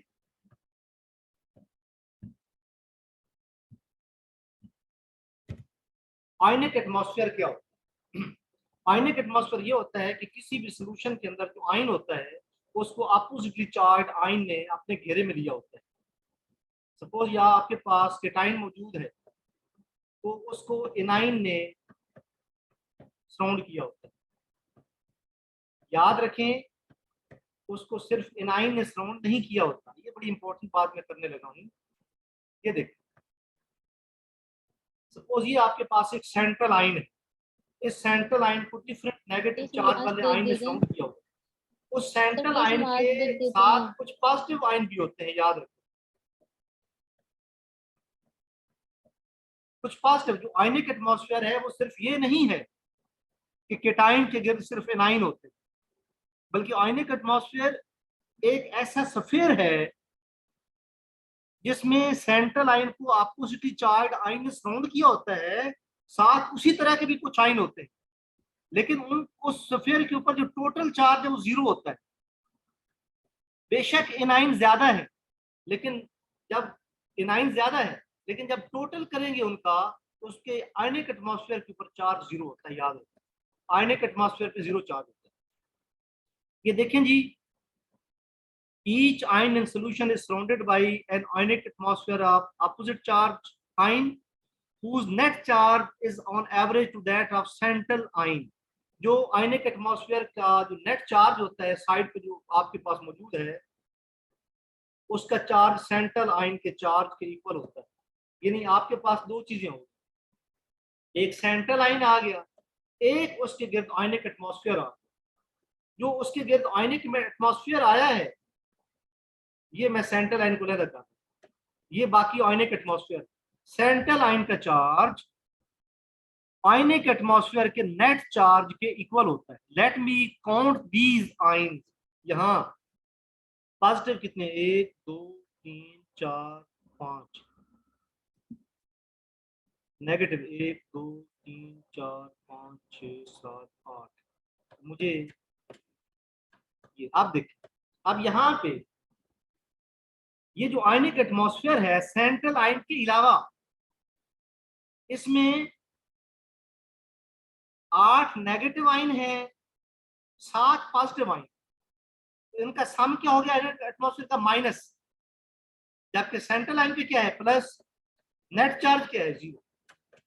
ये होता है आयनिक एटमॉस्फेयर। आयनिक एटमॉस्फेयर का मतलब कतन आप ये ना लें कि सिर्फ और सिर्फ उसमें आपको चार्ज आयन होते हैं, उसमें बाकी आयन भी मौजूद होते हैं। एक आयनिक एटमॉस्फेयर, ये जो आयनिक एटमॉस्फेयर है, इसकी जो ये थिकनेस होती है, ये इसको बोलते हैं थिकनेस ऑफ आयनिक एटमॉस्फेयर। और इसका यूज कहां पे होता है, ये जो लोग प्लास्टिक समंदर में डंप करते हैं और एक्वेटिक लाइफ को बहुत ज्यादा थ्रेट होता है उससे, और मछलियां वगैरह आप लोगों ने देखा होगा कि कितना जुल्म करते हैं हम लोग नेचर के साथ, तो उसके ऊपर वो जो प्लास्टिक फेंका है वो छोटे छोटे नैनो प्लास्टिक में चेंज हो जाता है। उसको फिर जब पानी से निकालना अगर हम चाहें ताकि पानी को साफ करें, उसमें हम लोग फिर ये देखते हैं कि उसको किस तरह पानी से निकाला जा सकता है। उसमें आयनिक एटमॉस्फेयर का बहुत बड़ा रोल होता है। बच्चों, मैं एक तो ये कहता हूँ कि मेरा लेक्चर इस पे डी बाय हैकल थ्योरी पे एक लेक्चर है, प्लीज वो आप सुनिएगा ना, ये बात आपको मुकम्मल तौर पे क्लियर हो जाएगी। डी बाय हैकल थ्योरी अगर आप लोग सुनेंगे तो एक तो मेरा चैनल तमाम लोग सब्सक्राइब करें और प्लीज ग्रुप में मैसेज करें, क्योंकि ग्रुप में ज्यादा सारे लोग हैं। ग्रुप में मैसेज करें कि तमाम लोग चैनल सब्सक्राइब करें। उससे ये होगा कि सब्सक्रिप्शन बढ़ेगी और आप लोगों की अंडरस्टैंडिंग ज्यादा होगी अगर आप लेक्चर सुनेंगे। एनी हो, उस पर सारा मैंने डिटेल से बताया हुआ है तो आयनिक एटमॉस्फेयर का क्या रोल होता है। ये चीजें जो है आगे जाके आप लोग रिसर्च भी करेंगे ना किसी तरह, ये इनकी ऐसी एप्लीकेशन है कि ये हमें रोजमर्रा जिंदगी के साथ कनेक्ट कर देती है। अभी हमें ये लग रहा है कि हम क्यों पढ़। आयनिक एटमॉस्फेयर जो है वो मैंने आपको बात की, आयनिक एटमॉस्फेयर क्या होता है। उसके बाद जो आयनिक एटमॉस्फेयर है, conductance in strong electrolyte is affected by. अब जो कुछ हम कर रहे हैं वो स्ट्रॉन्ग इलेक्ट्रोलाइट की हम उसको स्टडी करें। अच्छा याद रखें, अगर आपको कंडक्टेंस वाला वो पीछे जो मैंने पहली स्लाइड पे आज डिस्कशन की है, अगर आप लोगों को वो डिस्कशन याद हो स्ट्रॉन्ग इलेक्ट्रोलाइट की, तो मैंने ये कहा था कि स्ट्रॉन्ग इलेक्ट्रोलाइट के अंदर अगर वाटर ऐड करते जाए तो उसकी कंडक्टेंस बढ़ती है, और उस बढ़ने की वजह ये होती है कि केटाइन और एनाइन के अंदर अट्रैक्शन कम हो जाती है, जिससे उनकी स्पीड ज्यादा हो जाती है। तो यहाँ पे इस स्लाइड पे हम ये देखेंगे कि स्ट्रॉन्ग इलेक्ट्रोलाइट की जो कंडक्टेंस होती है, वो कंडक्टेंस आखिर किन फैक्टर्स पे डिपेंड करती है। दो फैक्टर, एसिमेट्रिक और रिलैक्सेशन इफेक्ट है, नंबर 2 है आपके पास इलेक्ट्रोफोरेटिक इफेक्ट। एसिमेट्रिक इफेक्ट क्या है आपके पास, जब आयनिक एटमॉस्फेयर मौजूद हो और इलेक्ट्रिक फील्ड उस पर अप्लाई ना करें। सर नमाज ब्रेक दे दे प्लीज। जी बच्चे, सर नमाज ब्रेक दे दे, नमाज के लिए टाइम। कितने टाइम की ब्रेक चाहिए, क्योंकि मैं कंटिन्यू करना चाहता हूँ। सर 10 मिनट की तो हो, नमाज तो फिर पढ़नी 10 है ना। मिनट के बाद वापस आए प्लीज, और तमाम लोग कनेक्टेड रहें। ये आज मैंने खत्म करना है, और प्लीज बहुत इंपॉर्टेंट लेक्चर है, ये चीजें आप बाद में खुद से नहीं कर सकेंगे। मैं आपको ब्रेक दे रहा हूँ 10 मिनट की। टाइम अभी क्या हुआ है जी, बता सकते हैं क्या टाइम हुआ है बच्चों? सर जी सर 7:12। 7:12 हो गए हैं, 7:22 पे वापस आए प्लीज। अच्छा जी, मैं ये कह रहा हूँ कि हम लोग जो है आयनिक एटमॉस्फेयर की डेफिनेशन मैंने आपको बता दी है। कंडक्टेंस जो है स्ट्रॉन्ग इलेक्ट्रोलाइट की, दो चीजें उसको इफेक्ट करती हैं। नंबर 1 पे एसिमेट्रिक का रिलैक्सेशन इफेक्ट है, नंबर 2 पे आपके पास है जी इलेक्ट्रोफोरेटिक इफेक्ट। बहुत ही आसान है, नाम देखने में मुश्किल है लेकिन आसान है। एसिमेट्रिक या रिलैक्सेशन इफेक्ट ये होता है कि आपके पास, आप लोगों ने भी देखा है कि आप लोगों के पास जो आयनिक एटमॉस्फेयर होता है ये सिमेट्रिकल होता है, लेकिन अगर इलेक्ट्रिक फील्ड इस पे अप्लाई किया जाए तो ये सिमेट्रिकल नहीं रहता बल्कि एसिमेट्रिकल हो जाता है। देखें, आयनिक एटमॉस्फेयर जो है वो इलेक्ट्रिक फील्ड की एब्सेंट में सिमेट्रिकल है, फिर क्या हुआ, इलेक्ट्रिक फील्ड आपने अप्लाई किया, ये अनसिमेट्रिकल हो गई। जब ये अनसिमेट्रिकल होता है, अनसिमेट्रिकल ये क्यों होता है? अनसिमेट्रिकल ये इस वजह से होता है कि आप ये देखें, आप लोगों के पास यहाँ पे ये एक पॉजिटिव चार्ज वाला आयन है, और इसकी गिर्द जो है ये आप लोगों के पास एक आयनिक एटमॉस्फेयर है, ये आयनिक एटमॉस्फेयर है। जब ये पॉजिटिव चार्ज वाला आयन सपोज ये इस साइड पे मूव करने की कोशिश करेगा, सपोज यहाँ पे कहीं कैथोड पड़ा है, सपोज इस साइड पे कहीं कैथोड पड़ा है, यहाँ पे मैं कहता हूँ यहाँ कैथोड पड़ा है, ये इधर ये कैथोड पड़ा है। जब ये पॉजिटिव चार्ज वाला आयन इधर मूव करने की कोशिश करेगा तो इसके गिर्द जो नेगेटिव चार्ज वाले आयन है वो एनोड की तरफ मूव करने की कोशिश करेगी, जिसकी वजह से क्या होगा, बैकवर्ड एक फोर्स होगी जो इसके पीछे खींचने की कोशिश करेगी। याद रखें, उसे कहते हैं रिटार्डेशन फोर्स। क्या हो गया जी, आयनिक एटमॉस्फेयर अगर इलेक्ट्रिक फील्ड मौजूद ना हो तो सिमेट्रिकल है, इलेक्ट्रिक फील्ड मौजूद हो जाए तो फिर अनसिमेट्रिकल हो जाता है। आप ये देख रहे हैं नेगेटिव चार्ज पीछे की तरफ निकल गए, क्यों? बैकवर्ड फोर्स प्रोमिनेंट हो जाती है, जिसकी वजह से स्पीड जो है, आप देखें ना कि टाइम इधर मूव करना चाहता है, लेकिन आप लोगों के पास जो आयनिक एटमॉस्फेयर के अपोजिटली चार्ज आयन है वो इस डायरेक्शन में जाना चाहते हैं, तो जाहिर है ये स्पीड जो है उसकी क्या होगी, कम होगी। स्पीड कम होगी जिससे कंडक्टेंस भी कम होगी। ये वजह है स्ट्रॉन्ग इलेक्ट्रोलाइट की कंडक्टेंस जो है वो कम होने की। उसके बाद ये जो आपके पास इफेक्ट है इसको एसिमेट्रिक इफेक्ट या रिलैक्सेशन इफेक्ट कहते हैं। याद रखें, अगर आप लोग इलेक्ट्रिक फील्ड फौरन से हटा लें तो दोबारा से आयनिक एटमॉस्फेयर सिमेट्रिकल हो जाता है, उसको कहते हैं relaxation time. Time required for rebuilding of another symmetrical ionic atmosphere. उसको रीबिल्ड करने के लिए आयनिक एटमॉस्फेयर को जो हमें टाइम चाहिए उसको हम कहते हैं रिलैक्सेशन टाइम। बड़ा सिंपल है, इलेक्ट्रिक फील्ड की एब्सेंस में ये सिमेट्रिकल है, इलेक्ट्रिक फील्ड प्रेजेंस हो तो ये सिमेट्रिकल हो जाता है कि टाइम एक तरफ मूव करने की कोशिश करता है, जो आयनिक एटमॉस्फेयर के आयन है वो दूसरी तरफ, तो स्पीड कम हो जाती है। तो स्पीड कम होती है तो कंडक्टेंस कम होती है। जो टाइम दोबारा से रीबिल्ड करने पे लगता है उसे हम कहते हैं रिलैक्सेशन टाइम। उसके बाद आपके पास आ गया इलेक्ट्रोफोरेटिक इफेक्ट।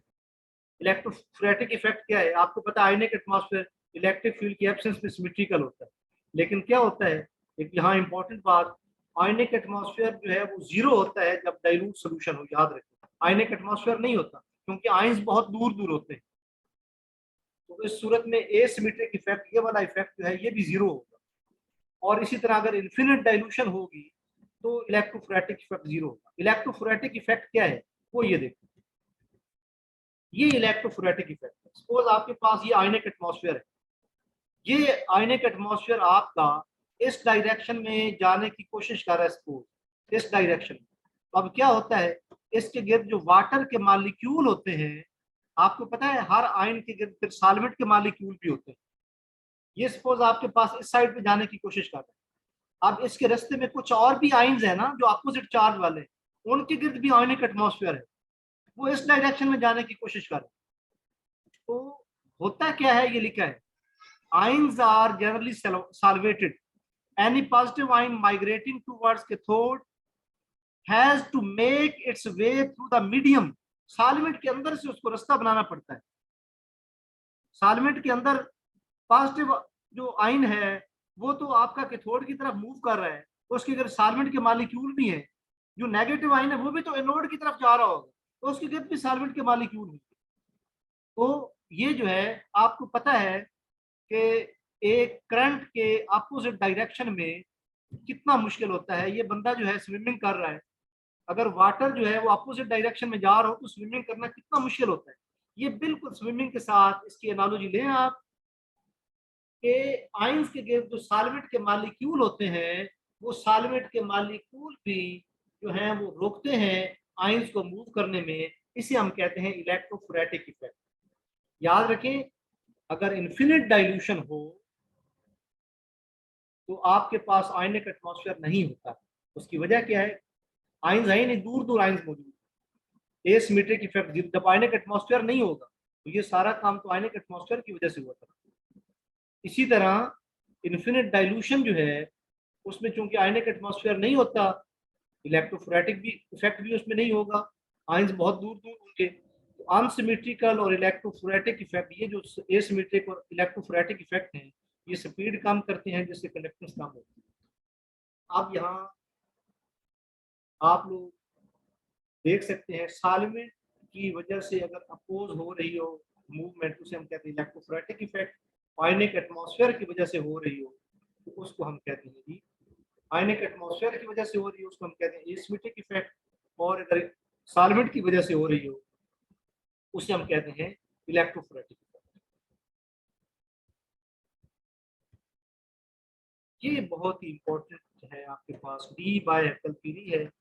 इसका आप लोगों ने इसके बारे में आप लोगों ने नाम सुना होगा, हम सिर्फ इसके रिजल्ट्स देखेंगे।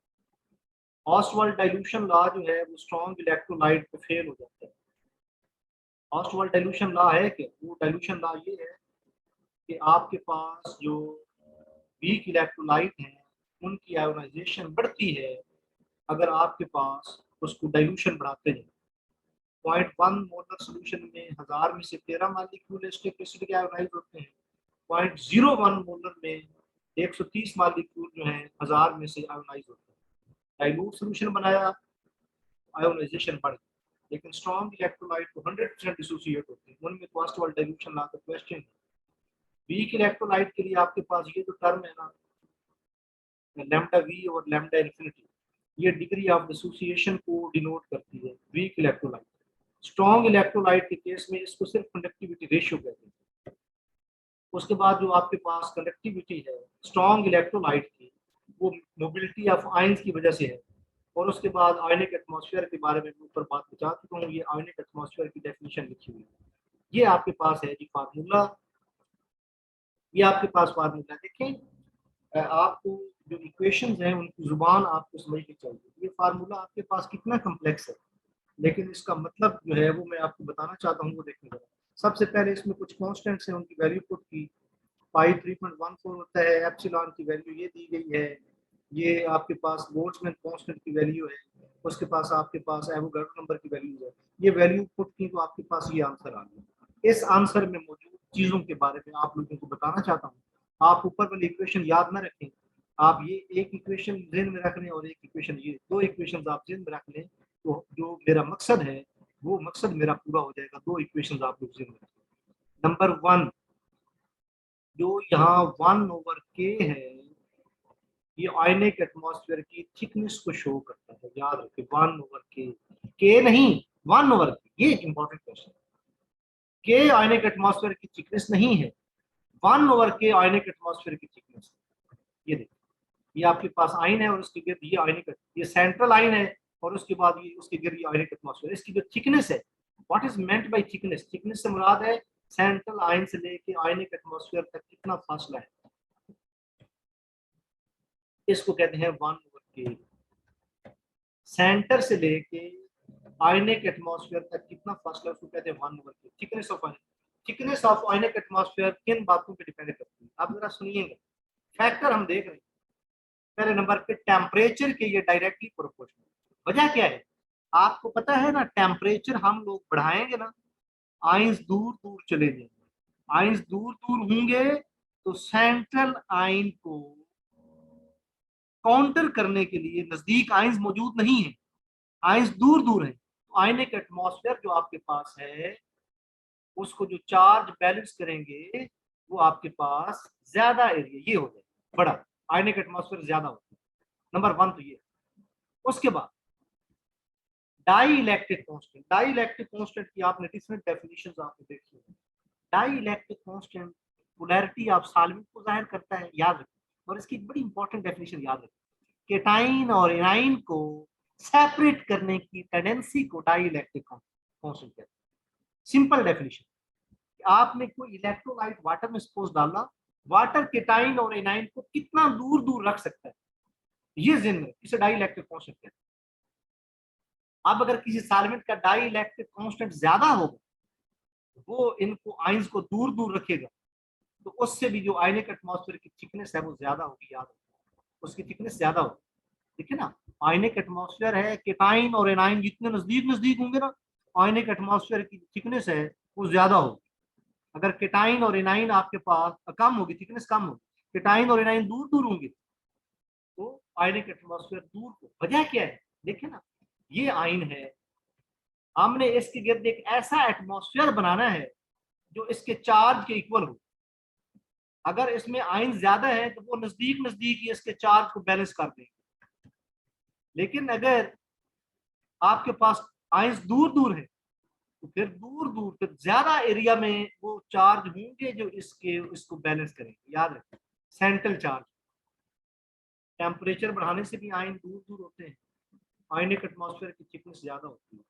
डाई इलेक्ट्रिक कांस्टेंट भी आयंस को दूर दूर करता है, जिससे आयनिक एटमॉस्फेयर की थिकनेस ज्यादा होती है। याद रखिए, कंसंट्रेशन बढ़ाने से आयंस के दरमियान फासला कम होता है, आयनिक एटमॉस्फेयर की थिकनेस भी कम होती है। जितना कंसंट्रेटेड सॉल्यूशन होगा ना, उसमें ज्यादा आयंस होंगे और नजदीक नजदीक होंगे।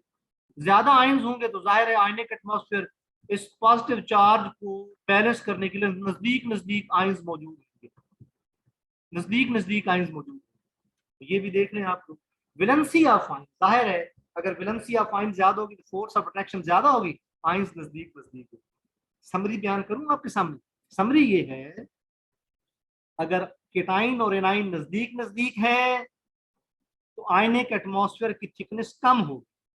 अगर केटाइन और एनाइन दूर दूर हैं तो आयनिक एटमॉस्फेयर की थिकनेस ज्यादा होगी।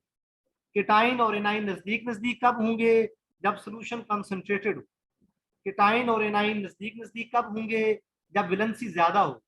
तो वैलेंसी ज्यादा होगी तो कूलम्स लॉ के मुताबिक आपको पता है कि अगर वैलेंसी ज्यादा होगी तो force of attraction is directly related with charges.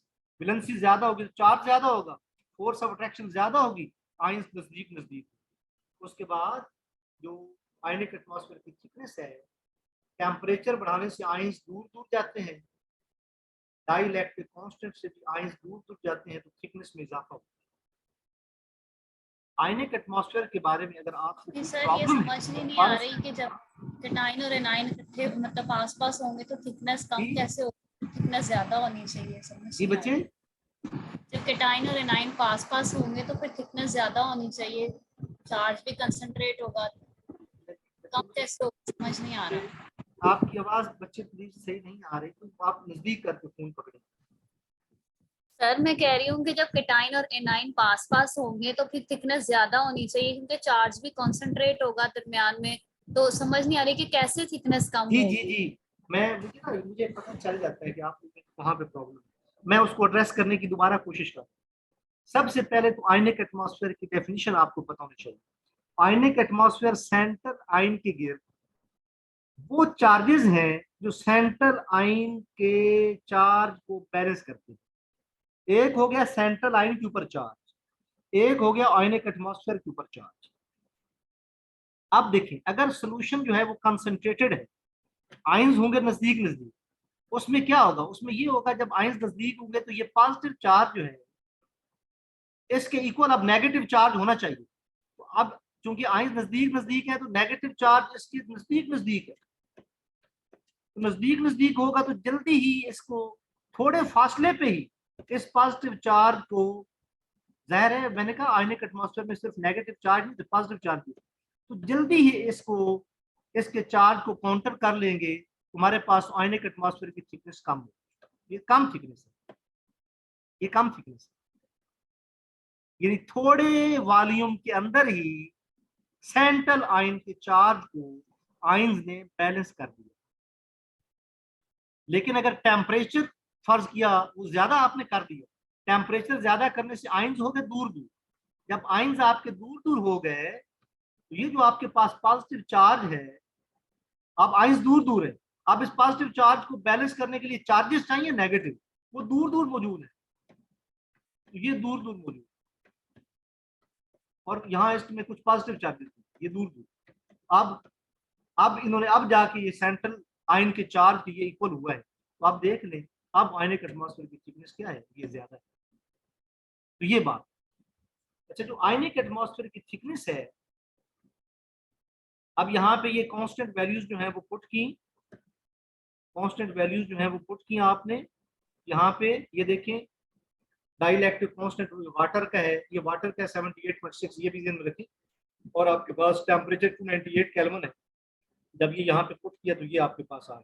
तो देख सकते हैं जो आयनिक एटमॉस्फेयर है ना, उसकी जो थिकनेस होती है या सेंट्रल आयन से उसकी लंबाई जो है वो 10⁻⁻8 सेंटीमीटर है।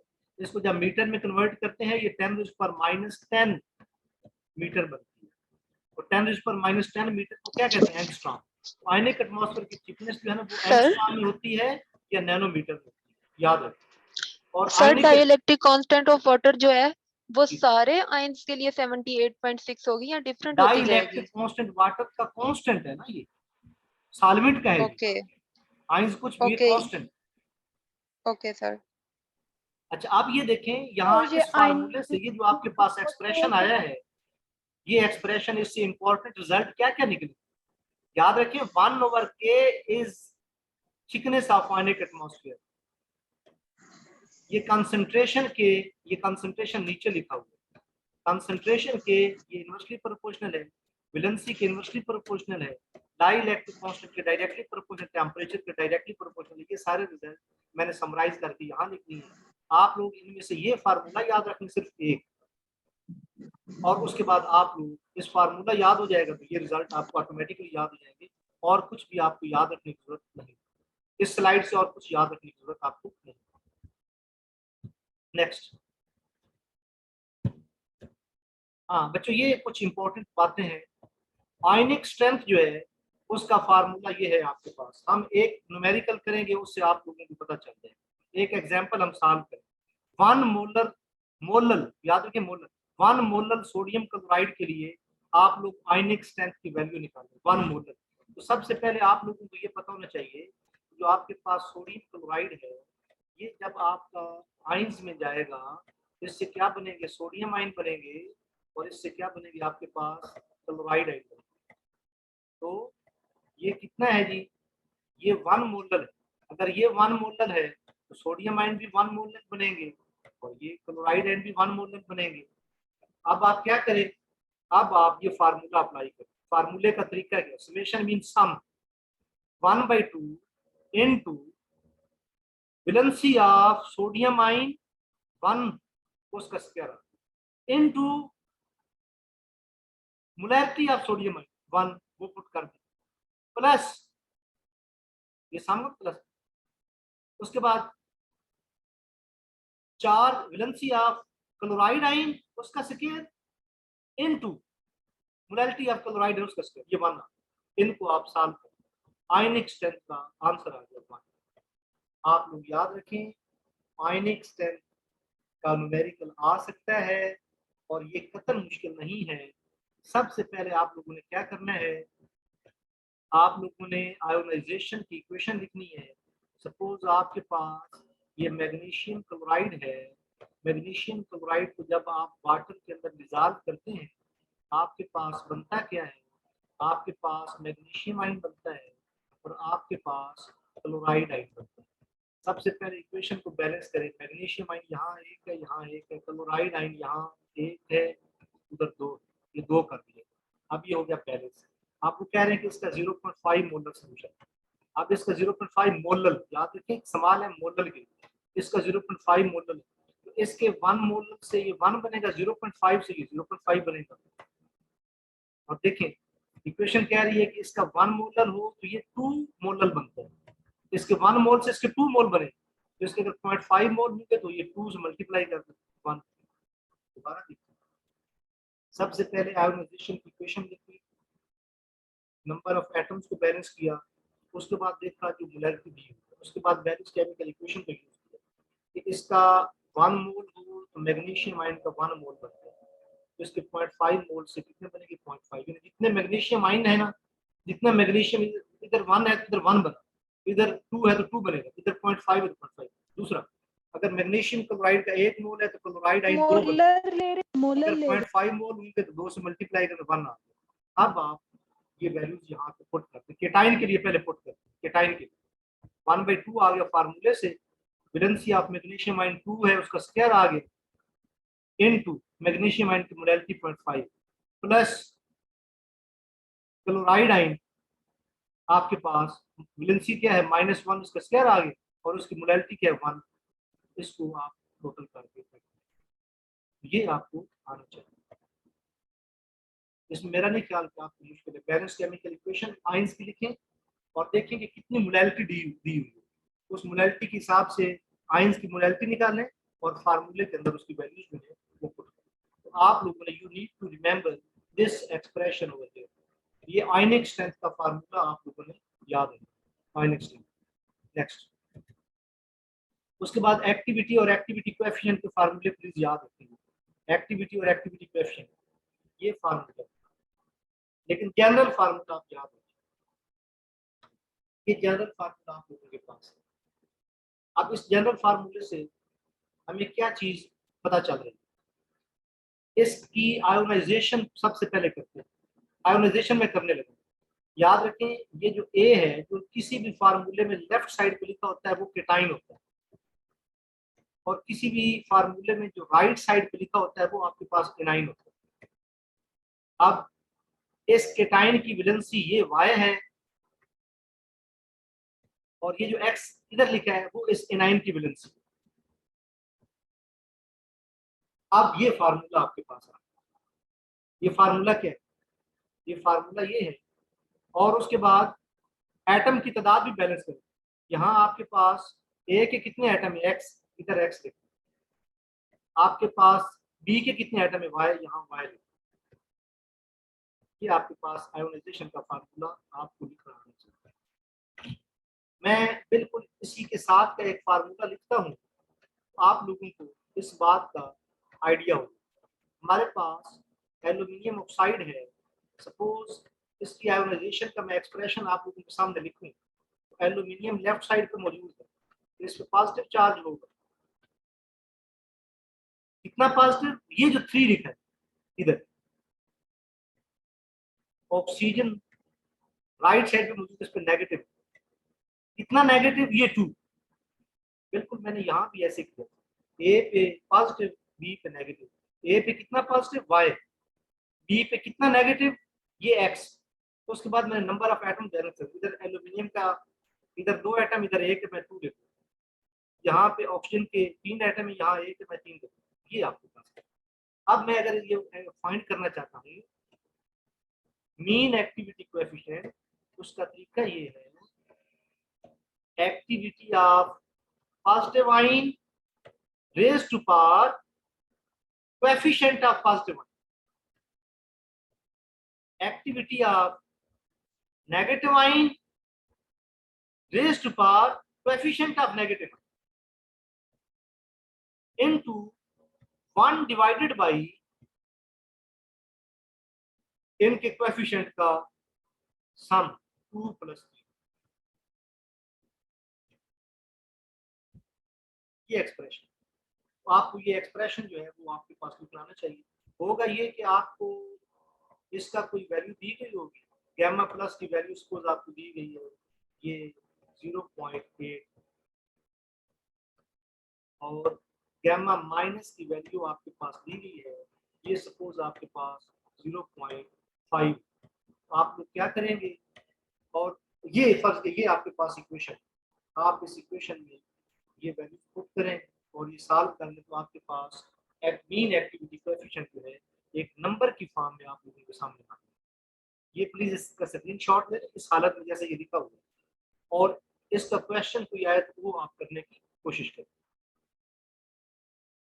अच्छा बस 2 मिनट मुझे और चाहिए, बल्कि मैं स्क्रीन नेक्स्ट स्लाइड आपके सामने करता हूँ, आप स्क्रीनशॉट दें उसका और फिर अबू बकर साहब की क्लास जो है वो शुरू करने वाली है। ये इसका स्क्रीनशॉट लें आप लोग, स्क्रीनशॉट लें इसका, बस ये इसका स्क्रीनशॉट लें। इन पहले 2 करें, इसका लें और इसका लें। और ये मैं आपको बता देता हूँ कि इसमें ये क्या क्या है। आप लोगों के पास ये डी बाय हैकल लिमिटिंग लॉ है आप लोगों के पास, इसमें ये फार्मूला जो रखें, ये वैलेंसी ऑफ केटाइन है, ये वैलेंसी ऑफ एनाइन है, ये आपके पास स्लोप है इस लाइन का, ये आपके पास आई है, और ये कांस्टेंट इसकी वैल्यू 1 है, ये 1/2 है। तो आप देख लो, अब आप लोग जब ये अप्लाई करते हैं, ये क्या किस किस का ग्राफ, अगर आप लोग suppose log gamma plus minus का आप वाई एक्सिस पे ले, लॉग गैमा प्लस माइनस, ये आप वाई एक्सिस पे लेते हैं, और जो आयनिक स्ट्रेंथ आई है उसका स्क्वायर रूट आप एक्स एक्सिस पे लेते हैं। ये स्क्वायर रूट इसका एक्स एक्सिस पे अगर आप लोग लेते हैं तो आप लोग, और आपसे कहा जाता है कि एक सोडियम क्लोराइड आपके पास है और एक आपके पास है जी मैग्नीशियम क्लोराइड। आपसे कहा जाता है कि बताएं सोडियम क्लोराइड की लाइन कहाँ पे होगी, मैग्नीशियम की कहाँ पे होगी। याद रखिए पहली बात तो ये है ना कि ये नेगेटिव चार्ज आया, जबकि नेगेटिव चार्ज स्लोप नीचे की तरफ, लाइन नीचे की तरफ फॉल कर रही है। अब लाइन इधर आएगी इधर आएगी इधर आएगी, ये किस बात पर डिपेंड करता है? ये डिपेंड करता है केटाइन और एनाइन की वैलेंसी।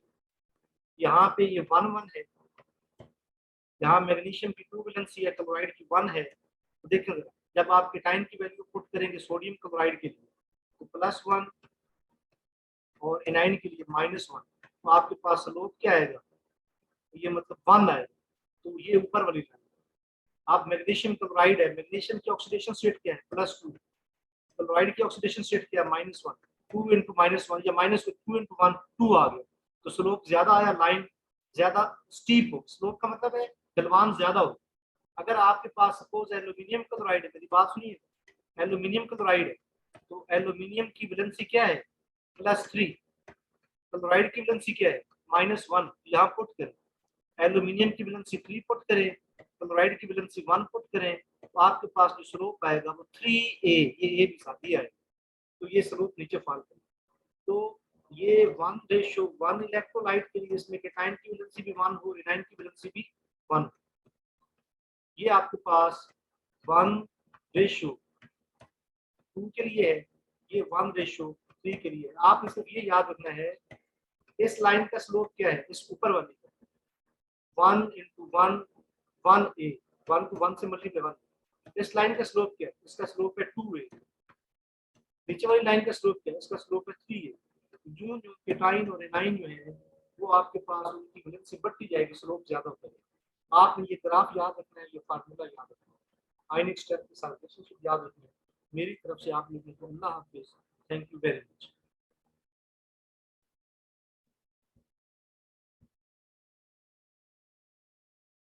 बच्चों में अबू बकर साहब जो है उनसे पूछ लूं कि वो आगे हैं या नहीं है मीटिंग में।